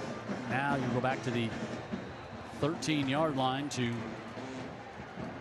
go for 2, and Bernardo Jackson was like, is it really a hold? He'll see the film and agree that it was. So I think you're asking a lot of Sammy Dunn now to get a 2-point conversion from the 13-yard line or thereabouts. And he'll have Johnson with him in the backfield. They have to hurry again. Play clock at 3, and then get it off at 1. Dunn looks middle, and he answers the big question, Dan Brennan. Yes, he Got does. it off to Dylan Jackson. Well, Jackson, he had leverage to the inside. He was one-on-one. There's no safety help, and that was actually easy pitch and catch. So Jackson, wow, there was the touchdown to Zacharias Wilson, and then the 2-point conversion to Jackson. That's still the touchdown right there. Here's the 2-pointer. Look at the leverage he had from the line of scrimmage on. He was good to go. So wow, that was a lot to transcribe. Somebody's probably got to be doing this for us right now, right? Somebody's got to make sure. Yeah, they are, for sure, because closed captioning for tonight's game is exclusively sponsored by SA Recycling, Cleaner Communities, Stronger Future, Vigor by 7. So it's like you were saying, and thanks to our friends at SA Recycling. So you know, it felt like Vigor was in control. Might be too strong a way to phrase, but it felt like they were leading the game. This is their first lead of the night. Yep. And now they're up by 7, just inside the 4th quarter here. Well, the fact is 214 total yards to 67. So they have been in control. Now finally they have the lead. Back goes Donald, makes a nice move across the 20. And now Donald trying to get to the near sideline. He'll get upended at about the 27-yard line. So the scoring drive for the Vigor Wolves to get themselves. They took 7.5 minutes off the clock on their first, like 7:13. Yep. On their first scoring drive. They take almost 4 minutes this time. I think 8 plays and 27 yards. And cannot overlook that 2-point conversion from 13 yards out. I was almost mocking you, like, what are the odds now? You said that's a lot to ask from him, and it's like, well, Sammy Dunn said, all right, I hear your question, Dan Brennan. Like I've had the answers to every other test I've taken as the Scholastic Athlete of the Week. He's been great. Knew all the answers, and now Tigers defense a little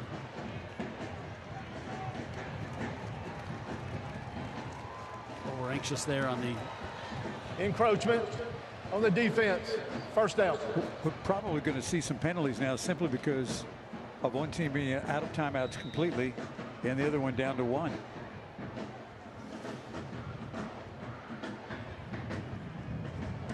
So a team averaging 58 points a game, the Williamson Lions, do not have an offensive touchdown in 3 quarters and 40 seconds. Vigor will ride Withers down. Jim, I think it's a good idea to run the ball for a couple of reasons. Number one is you need to have some balance here. You can't just put it all on your young quarterback Dinkins. And number two, you got to give your defense some rest. Yeah. They were wearing down. 2 turnovers tonight for Williamson's offense. Second and less than a yard. Here, and they go right back. And this is Todrick Withers, and Withers, the hit comes in on the sideline, and a flag comes flying immediately. All right, let's look at the flag here. He gets the outside, gets the block. Yeah, I think so. I think so. He was giving himself up pretty much. That's the backside official. I think right on the boundary. I think they're saying maybe it's going to be a hold against Williamson on the edge, though, Dan. Really? I think because the flag came so quickly when he came. Wow. On the side, yeah, because it wasn't usually when you have that out of bounds hit, it's a little delay, and the flag was also thrown in the field of play. And so a hold on the edge. You know, I thought he was, and it's the referee right there, I thought he was anticipating that something could happen on the sideline. Holding. And he got Offense. it out right after the hit out of bounds. And I thought that's going to be a first down. I thought the hit out of bounds was enough to warrant that. Yeah, Antonio Coleman, I think, agrees with you. All right, bottom of the screen. Oh, yep. That was the handful of jersey there on Vigor. Yeah, he's one you'd want to hold.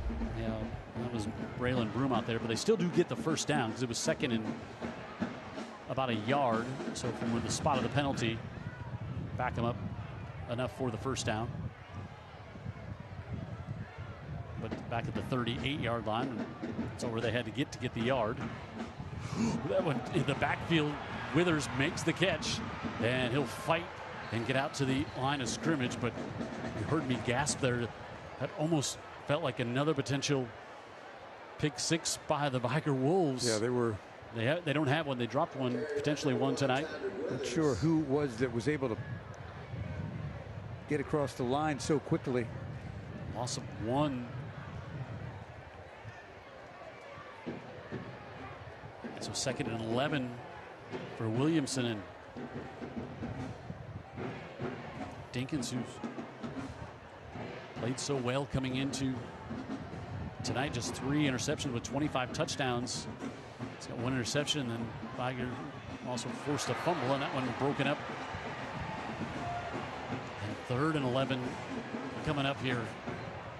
And you know that Marcus Cook, the offensive coordinator, is just trying to think of how do I get a quarterback feeling back in rhythm. He's a play on rhythm quarterback. He's been doing it all year. And Vigor's defense has been. They've been the answer. All night. Just really, really solid. Enough penetration to spook the young guy a little bit. Third down, able to get that one complete up to the 45 and making a move and able to get the first down into Vigor territory. Brooks with the reception. That's a big conversion for this Williamson offense. Yeah, that Lucas right there. Yep, it is Lucas, not Lucas, Brooks. Donald, Austin, Massey, they've been having great years. Withers doesn't take the handoff, and Dinkins will keep it, and he'll get a few up to the 45 before Coleman brings him down. You notice the speed up offense, until you get the first down, you still play kind of patiently. Now, no huddle, rev it up a little bit.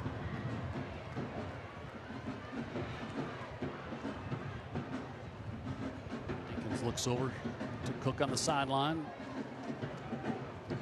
Haven't been a lot of shots downfield. No, I'm not sure that they're real confident with the protection.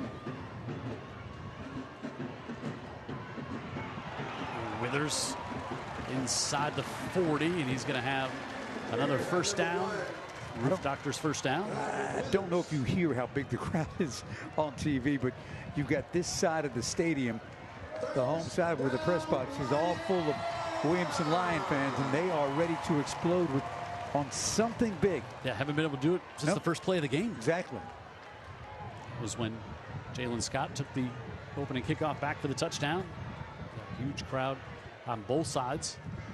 Lucas goes in motion. And again, Withers pursued from the backside, but another nice gain on first down. Now we're seeing, we have not, again, the 3 or 4 series in a row, they went 3 and out on the punt, which just not what they used to doing. Jim, something else we could see in a drive this big is McGaskin back at tailback. Such an explosive runner. Todrick Withers still in the tailback, going to West Alabama to study sports medicine. Was our Scholastic Athlete of the Week this week. His 3.5 GPA.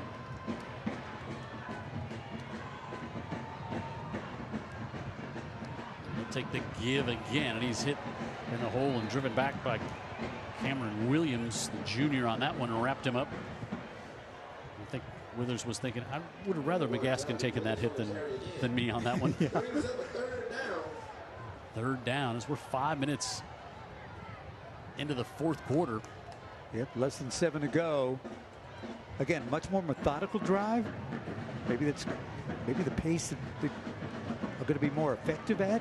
2 down territory, obviously. McGaskin in at tailback along with Lett, and they give it to Lett, the other linebacker, and Lett on the left side, and Lett inside the 10, and he's in for the Lions touchdown. No flags.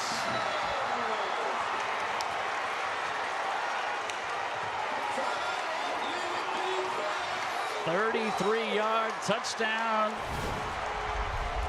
for the linebacker Jamarcus Lett, who's a little slow to make it over to the sideline as he got twisted down at the end of the play. Well, he wasn't slow when he hit the hole.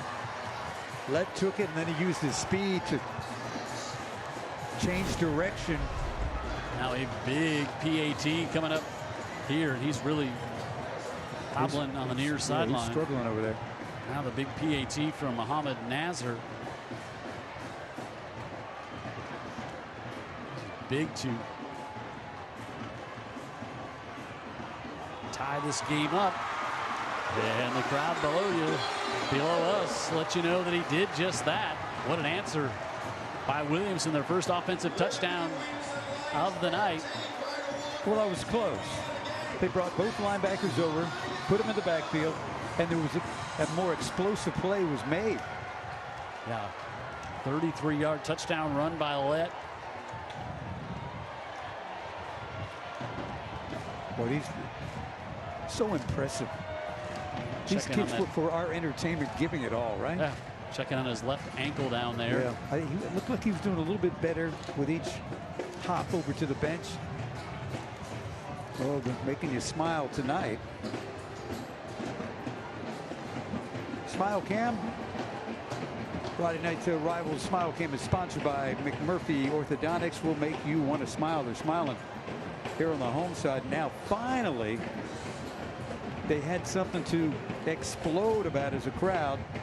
And it was that touchdown run from Lett, who came out of a defensive meeting on the sideline, seeing McCaskin and give it to me. And they're going to tape his ankle up there. And Baker still leading Mary G 36-28 in the fourth, 38-21. Fairhope with a lead over Daphne. 72 yards, 10 plays, 4 minutes, 48 seconds. And our scoring summary brought to you by the Mobile County Sheriff's Office. And the kick taken at the 22. And up the near sideline is Holcomb. Good field position for Vigor. Jim, he's different. And again, as you map out, okay, Vigor, really good field position. And all that time they were behind, the anxiety of being behind, they finally get the lead. And at that moment, Williamson finds their offense. Yep. So, you know, you have Sammy Dunn, really good, experienced quarterback. And you've got some people on the outside who've been doing it all year, but I keep an eye on Holcomb. And gave Williamson's defense a chance to get a breather over here on the sideline. Yep.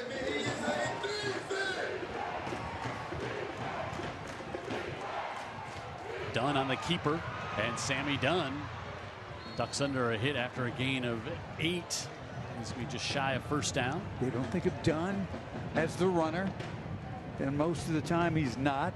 But Dunn just, he's a veteran, knows what he's doing. Halfway through the 4th, Williamson had a drive that took over 7 minutes off the clock in the first quarter. They would love to do the same thing.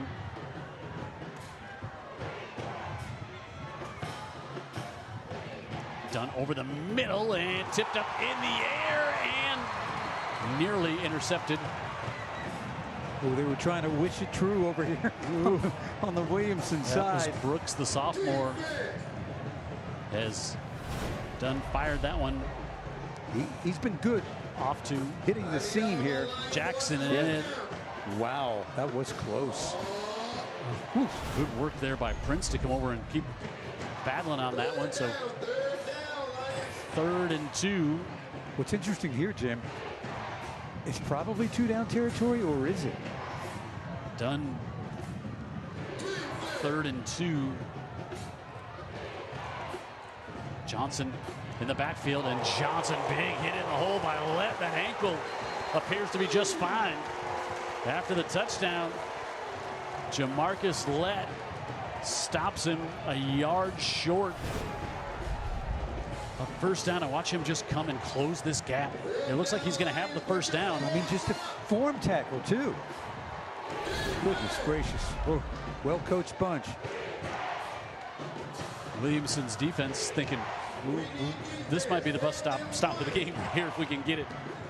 Play clock approaching 10. We've seen Dunn go under center, but he'll stay out of the shotgun here on 4th and a yard from their own 49. And Dunn gives it to Johnson, who's going to have the Vigor first down. How about that? He had trust in Johnson. He had trust in his center, Rogers, left guard, Yao, and they were able to make the blocks, to get the yards, to get the first down. And now this clock is really beginning to wind. Under 5 minutes, Vigor with an opportunity to be the last team with the football. And Williamson just 1 timeout remaining. Yep, there you go. There's the pressure point. There's where it hurts. Dunn back out here and play clock approaching 10. Once again, Dunn in the pocket, looking for the hang it up to the far side, and there's some contact, and there's going to be a flag. It's going to be pass interference. He underthrew it. He had some pressure. Wanted Holcomb. Yeah, I had an idea it would be Holcomb, and it was. Didn't look like there was going to be much over there, and then it was underthrown. Yeah, if he throws it on target, it's a touchdown. You can boo if you want. I have defensive pass interference. First down. I think that's what it was. Holcomb's got the speed suddenly. Yeah. I mean, just can't make contact like that. Penalty will push it up to the 33-yard line. And new set of downs, and 4:21 left in this one. Dunn able to get it off, and Holcomb going to be forced out of bounds, but he was not going forward when he was forced out of bounds. He was going backwards, so that'll keep the clock running, which is just fine with Vigor. Holcomb not happy with being escorted out of bounds in that way. No gain on the play. A little shove afterwards. Again, there's no doubt that these top players on these teams have known each other for many years. McNeil, the kicker, is 1 for 1 on field goal attempts this year. He made one from 26. They're a long way from there. Yes. Right now, Dunn gives it off, and Johnson inside the 30. We're going to be probably inside 3 minutes when they snap this one. And now you start to feel a little bit more about that Williamson defense being out on the field. I'm thinking the same thing. I mean, you know they're tired. 2 down territory. Yep. Might run it again. Sammy Dunn gonna keep it. Dunn, middle of the field, dives, and he's gonna have the first down. Take it, Dunn. On the keeper like Joe Flacco last night. Dunn with the first down, and they are marching here. And I mean, it makes sense. You'd want it in Dunn's hands on a big down like that.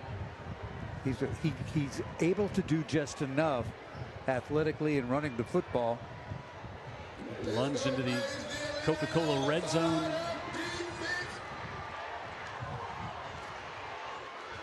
Here in 1st and 10. Johnson on the right side, and Johnson going to be brought down inside the 10, but now clock really going to become a challenge here for the Vigor Wolves. This is where some of these runs are coming in. They're just compounding things, and you can see not getting off the blocks like they were earlier. 1st and goal, and Williamson's going to use their last timeout of the night. And you know why they're using it? They were just wore out. They're tired, and 2:24 left here, and yeah, they're not using this timeout for any strategy or anything else. They were using it simply to give their guys a break. Had a little surge here down the stretch, haven't we? 7-6 most of the game. Yep. So 14-14 coming up at the end of tonight's game. Of course, we will have our one-of-a-kind player of the game. I don't think that's been determined yet. I agree. And 2:24 left. No timeouts remaining. Sammy Dunn trying to lead his Vigor Wolves. 22 of 30, 168 yards, hit a touchdown for Sammy Dunn. Trying to lead his team to the region championship, stay perfect on the year, defend their #1 ranking. And I think they would, Vigor would still love to use more time here. I mean, you got to get the lead. There's no doubt about that. You can't be too choosy, but you got to get the lead. And they'll bring Emmanuel Gales in as a blocking back. I wouldn't be afraid of scoring early, Jim, because their defense has been so dominant tonight. Johnson, wow, hit in the hole and driven back on that one is Cameron Herman, a freshman, makes the stop. Man. Yes. Second down, Lily B. Second down. And we're now at 2 minutes remaining on the big clock here at Ladd. It's been a fun one. Again, might have to rely on Dunn on the ground. Maybe a pass run option. Dunn on the keeper, but he is driven back, is nowhere to go. Wow. Sammy accelerated like he thought he saw something. But it was gone in a flash.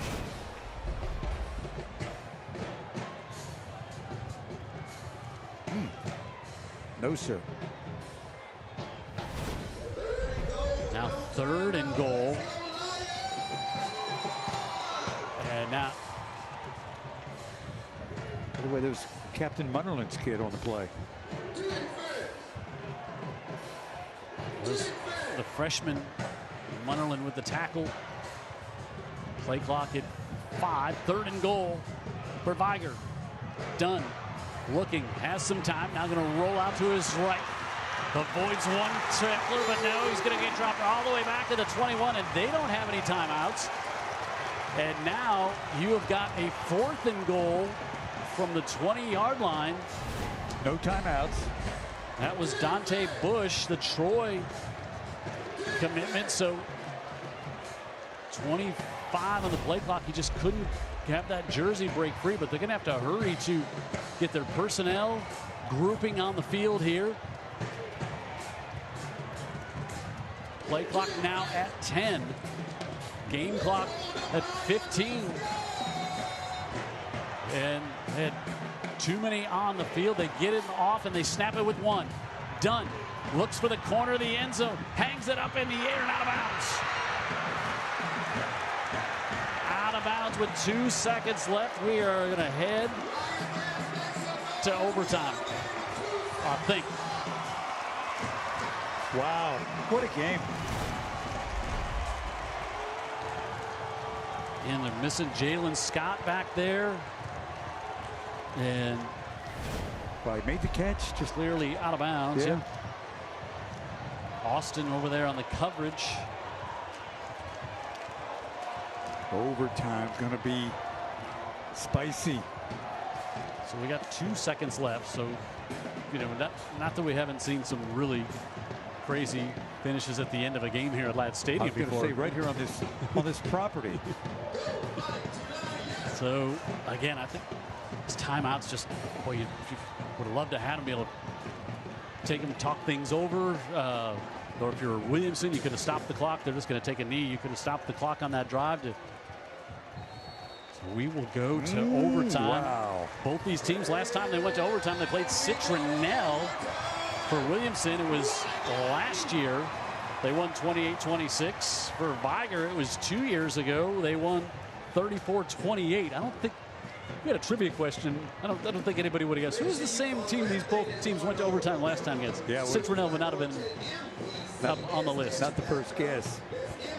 Oh, so each team will get the ball at the 20 to start things off here in overtime.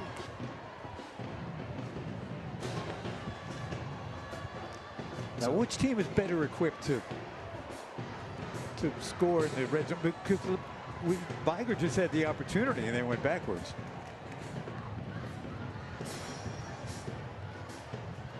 All right, so we'll take a timeout. We'll come back and we will start overtime here. Free football on a Friday night at Ladd on Friday Night Rivals.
Number 1, Renardo Jackson, and the Vigor Wolves defense stops them on 1st and goal with 2 minutes left to go, and a big sack by Dante Bush on 3rd down that got Sammy Dunn all the way back out to the 20. They got him with his.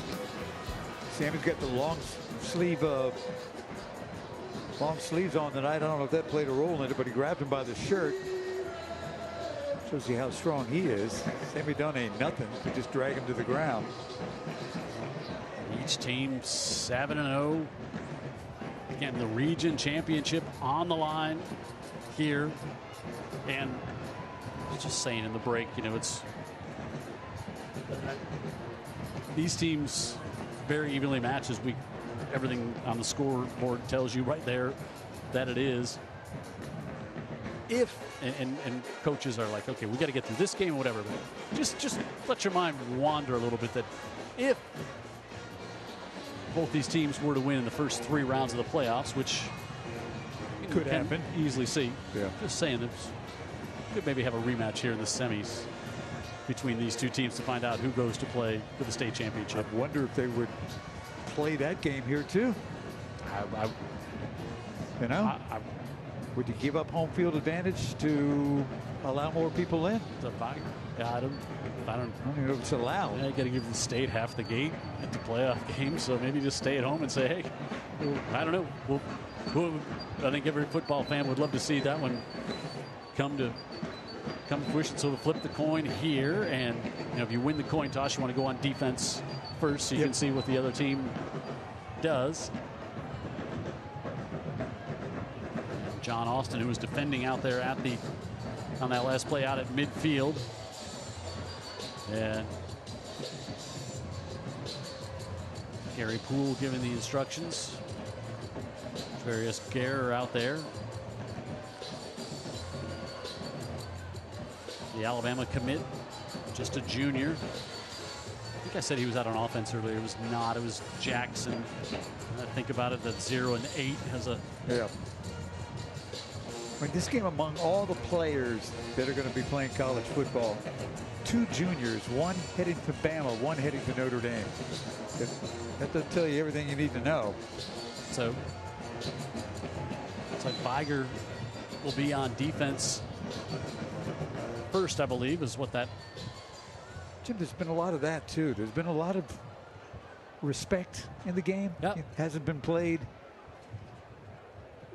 with attitude, sportsmanship within. All the hard play is always impressive. So Williamson out here to bring their offense. First came in averaging 58 a game. Now, part of that with 100. 10-yard line, right? I'm sorry, the 10-yard line. And they have 1 offensive touchdown here tonight. It came in the 4th quarter. Williamson is rushing for 83 yards. Most of that in the second half. Vigor's 73 yards have been more effective in the air. And they bring Ellis McGaskin in at tailback. Tremendous idea. Behind Dinkins. And they also have Lett in there as a blocking back, and they give it to McGaskins, and McGaskins reverses field inside the 5. He lunges, and he's down at the 1. And he's slow to get up.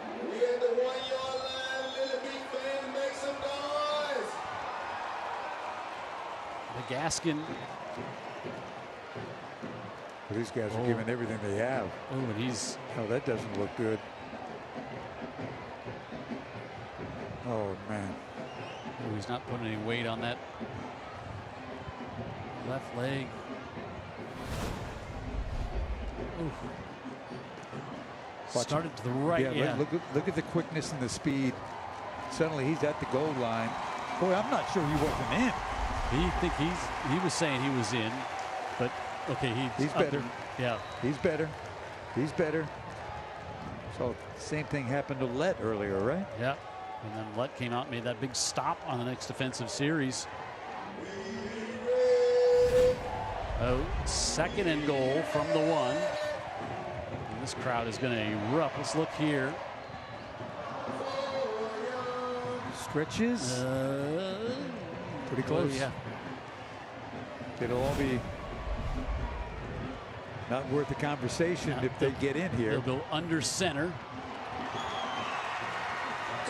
give on the right side, and they're in for the score to take the lead in overtime. Yeah, it's your starting tailback. Yeah, Withers back on the job. Withers, he knows how to get it done. And I like to just go right in the center here now. Whole conversation here, like on the. So Marcus Cook and Antonio Coleman. There's a little conversation. We go for one, go for two. Now, are you bolstered by the ability to run the ball during the overtime, where you think, well, we can get a couple of yards here? Don't know. Play clock. I think they're going to take their time out. Watch a big hole on the right side there for Withers. That might be part of the conversation right now, Jim. It's like, we blocked it pretty well. But I'll be honest with you, the first play was really made by the athleticism of McGaskin. Yep. But if you think you can get McGaskin and/or Lett, and heck, even Withers is a really good short down back. So they take their. Also, the health of the kicker and the percentage of the kicker. If you think he's going to be able to deliver for you, which he has. He's been so perfect far tonight. Yep. Yeah. And they will bring McGaskin back out there, which is just great to see if you're a fan of high school football players and great young men. As Dan said, going to Notre Dame. And they've got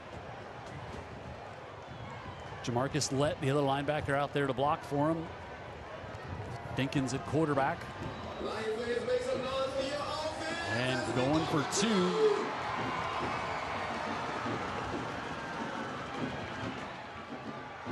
Give it to Lett. Lett bowls forward, and he's in for the two-point conversion. He fought for it, Jim. Like everybody's had to do for every yard tonight, it felt like. Exactly. Boy, I tell you what, Lett is something else. That was all effort, strength, willpower. It's not there. Let's go this way. McGaskin leading the block as well. And good blocking, too. McGaskin. I got McGaskin. He's a heck of a football player. Just really just amazed to watch the effort we've seen tonight by these two teams playing into overtime and still playing so tough. So now Vigor knows what they need to do. Yep. So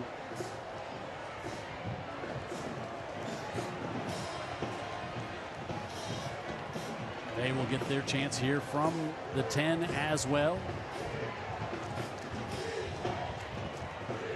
What they can't do is turn it over. Well, that's ball game. So Sammy Dunn's got to be a little bit careful with the football here.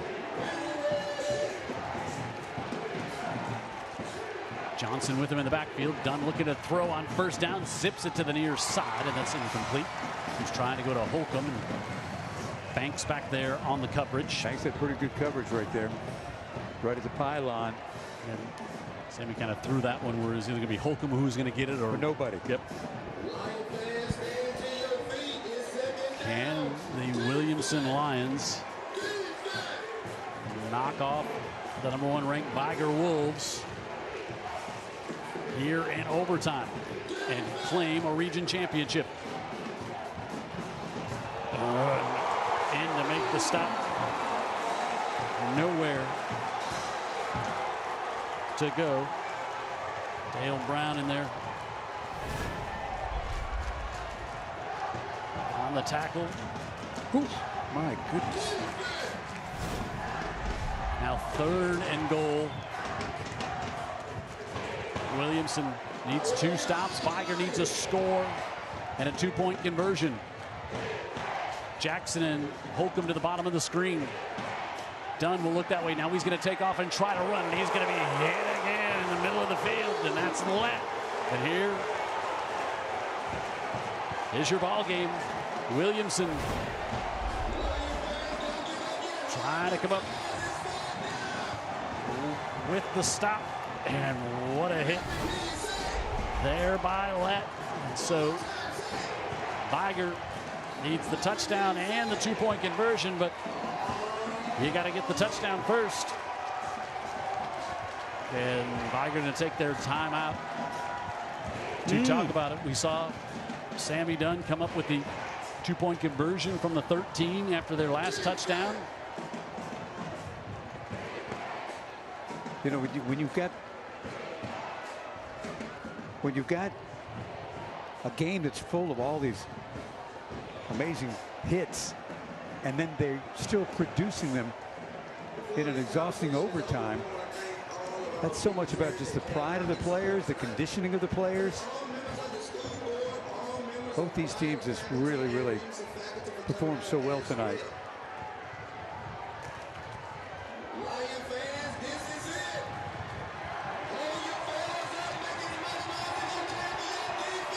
Vigor needs to get this one in the end zone from the 9.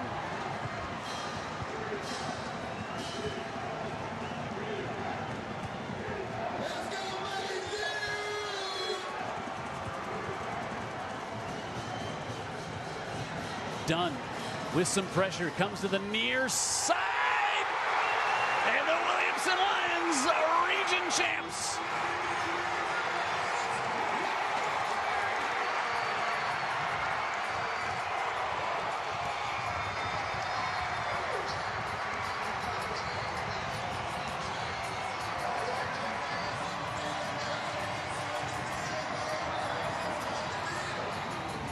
What a scene for the Lions, coming from behind to win this one in overtime. 22-14. They clinch a region championship.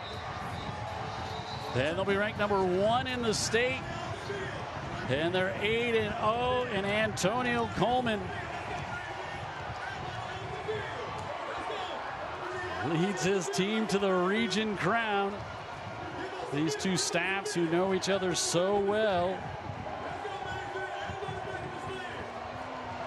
And we will take the timeout. The two coaches with a big exchange there. And Williamson gets the win in overtime. They're perfect on the year. 22-14. We'll head down to the field after this.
There you see your final score in overtime. Williamson, they led this game 7-6 at the half. They trailed 14-7 in the second half, tied it up 14-14. They come up with a defensive stand late in the fourth quarter, and then they get the win in overtime on the Jamarcus Lett touchdown. 22-14. Williamson wins it. They win the region, the first region championship since 2020. And let's go down to the field with Dan Brennan. Williamson in overtime. You didn't know how much the kids had left on either team. 22-14. Coach AC, take it from there. Man, hard-fought game. Hats off to Vigor. They played their tails off. You know, but I'm not going to take anything away from my boys. Two of our key players were out, and we had some young guys step up. And winning all these games by a wide margin has helped us get some of those younger guys experience. And I think it paid off for us here tonight. Yeah, I mean, that game was, in a weird way, Vigor seemed to have control of the game, and yet they were down by 1, but they controlled the clock much of the first half. By the time it got to the fourth quarter, it was either team's game to snatch, and you had to wait till overtime to get it done. Man, it's real football. They got a great team. I can't say enough about how they competed.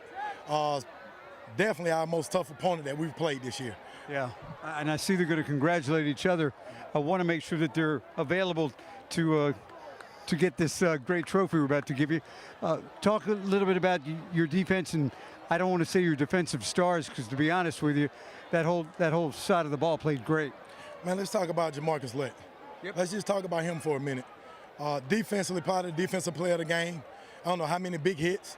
Offensively, he breaks the tackle to score the touchdown right there. Kid's just amazing. Ellis McGaskin. But we can't take away from what the offensive line did. You know, they were challenged. Now, Chicken is a heck of a ball player, and they played us hard. They played us tough. But at the end of the day, all I wanted to do, my kids would come out to do is compete and get the win. We got there in overtime, didn't want to kick a field goal. My kids were confident that we were going to get to 2. They did it, you know, and we went out and we got the stop. Let's see if you can round up your guys. Let's get their attention to get over this way behind you so we can do this presentation from Dr. Pepper. I think they'd like to be here if they could. 10-4. Hey, Ellis, y'all come here. Hey. It's going to get the team around us, and at that point, we're going to turn it over. We've got Dr. Pepper, Coca-Cola, and we've got, well, we're going to do some. How you doing, Notre Dame? How you doing? Great to see you. The coach is tied up right now. Let's see if we can get him for you real quick. Yeah. Hey, Cal! Little chaotic here on the sideline because they're congratulating the team they just beat. At the same time, Ellis, we got you here. Ellis, might as well talk to you. Congratulations. What a win. Thank you, man. It means a lot being this team. Been hard-fought battles over the past couple years. We haven't been able to get the job done, but we finished tonight, so. Yeah, you finished tonight, and you're still out of breath. Man, it's honestly, man, this game been talked about since last year when they beat us, man. I honestly have been waiting on this game, so just, yeah. Ellis, the day that I came to see you over the summer, and I saw the team was so organized and so committed to doing what you did over the summer, I knew something good was going to happen in Williamson. That played a big role in what you guys are doing. Yes, sir, definitely, especially being down 2 key starters on the defensive end. I mean, not defense, the defensive back end. You know, man, when some guys had to step up, you know, and we stepped up well and did our job, got the job done tonight. Let's do the presentation here real quick. Coach AC.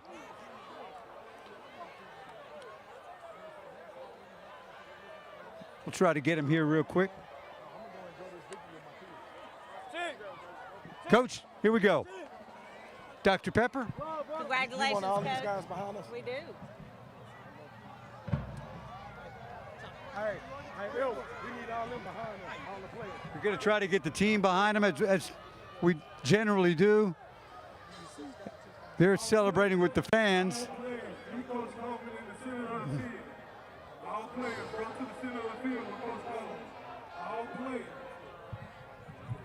All right, let's.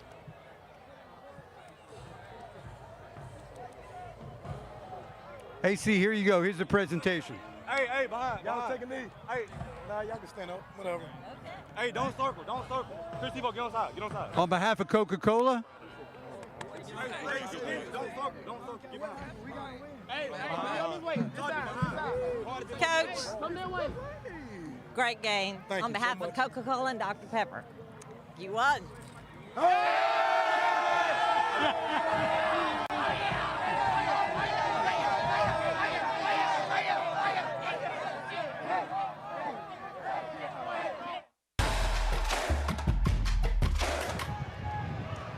they'll give it to Lett. He had 2 carries for 49 yards, but he had the touchdown. And he had the touchdown in overtime, and he was great on defense as well. Jamarcus Lett, starting linebacker, they move him in and bring him over to the offensive side of the ball, gets the touchdown there to tie things up, also gets the touchdown, as we saw there in overtime, and he is the one-of-a-kind player of the game. So congratulations to Jamarcus Lett, and Coach Anthony Coleman called him out, said he was definitely the defensive player of the game. Well, we're going to say he was the player of the game all the way around, and of course he was out there to help with the big stop at the end of the game, which brings us also to how this game ended in overtime and how it became our school bus stop of the game, and it happened in overtime here at Ladd.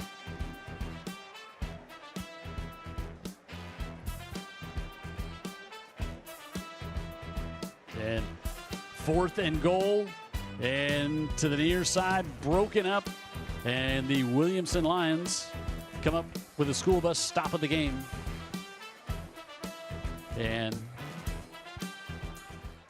I want to remind you, of course, to always stop for a school bus when the stop arm is out and the red lights are flashing. No stopping. You're trying to beat the stop arm, as it can put lives at risk and big fines. And the Vigor Wolves fall here tonight on that school bus stop of the game by the Williamson Lions. They get the victory. They get the region championship, their first since 2020. And they'll be the number 1 team in 5A.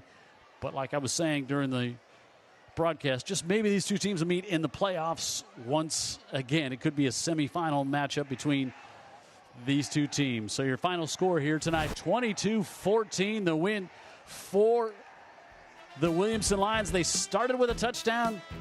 Jalen Scott, the Auburn commit, took it 91 yards, put him on the board 7-6. That was their only offensive touchdown until late in the 4th quarter when they tied the game. Vigor had the lead, but they couldn't hold on. And in overtime, again, it's Williamson getting the win, 22-14. Jamarcus Lett, our player of the game, and Williamson with the win here tonight. 8-0 on the year, region champs, thanks to Andrews Diesel and Automotive, ArcelorMittal, Calvert, Coca-Cola United Bottling, Dr. Pepper, Greer's Markets, McMurphy Orthodontics, the Mobile County Sheriff's Department, NHTSA, Roof Doctors, SA Recycling, United Johnson Brothers, United Chevrolet, and UJ Chevrolet, and the United States Coast Guard. Williamson the winner tonight, 22-14 from Ladd Stadium. For our entire crew here tonight in Mobile, I'm Jim Cox saying good night. We'll see you next week in Saraland for Theodore and the Spartans on Friday Night Rivals.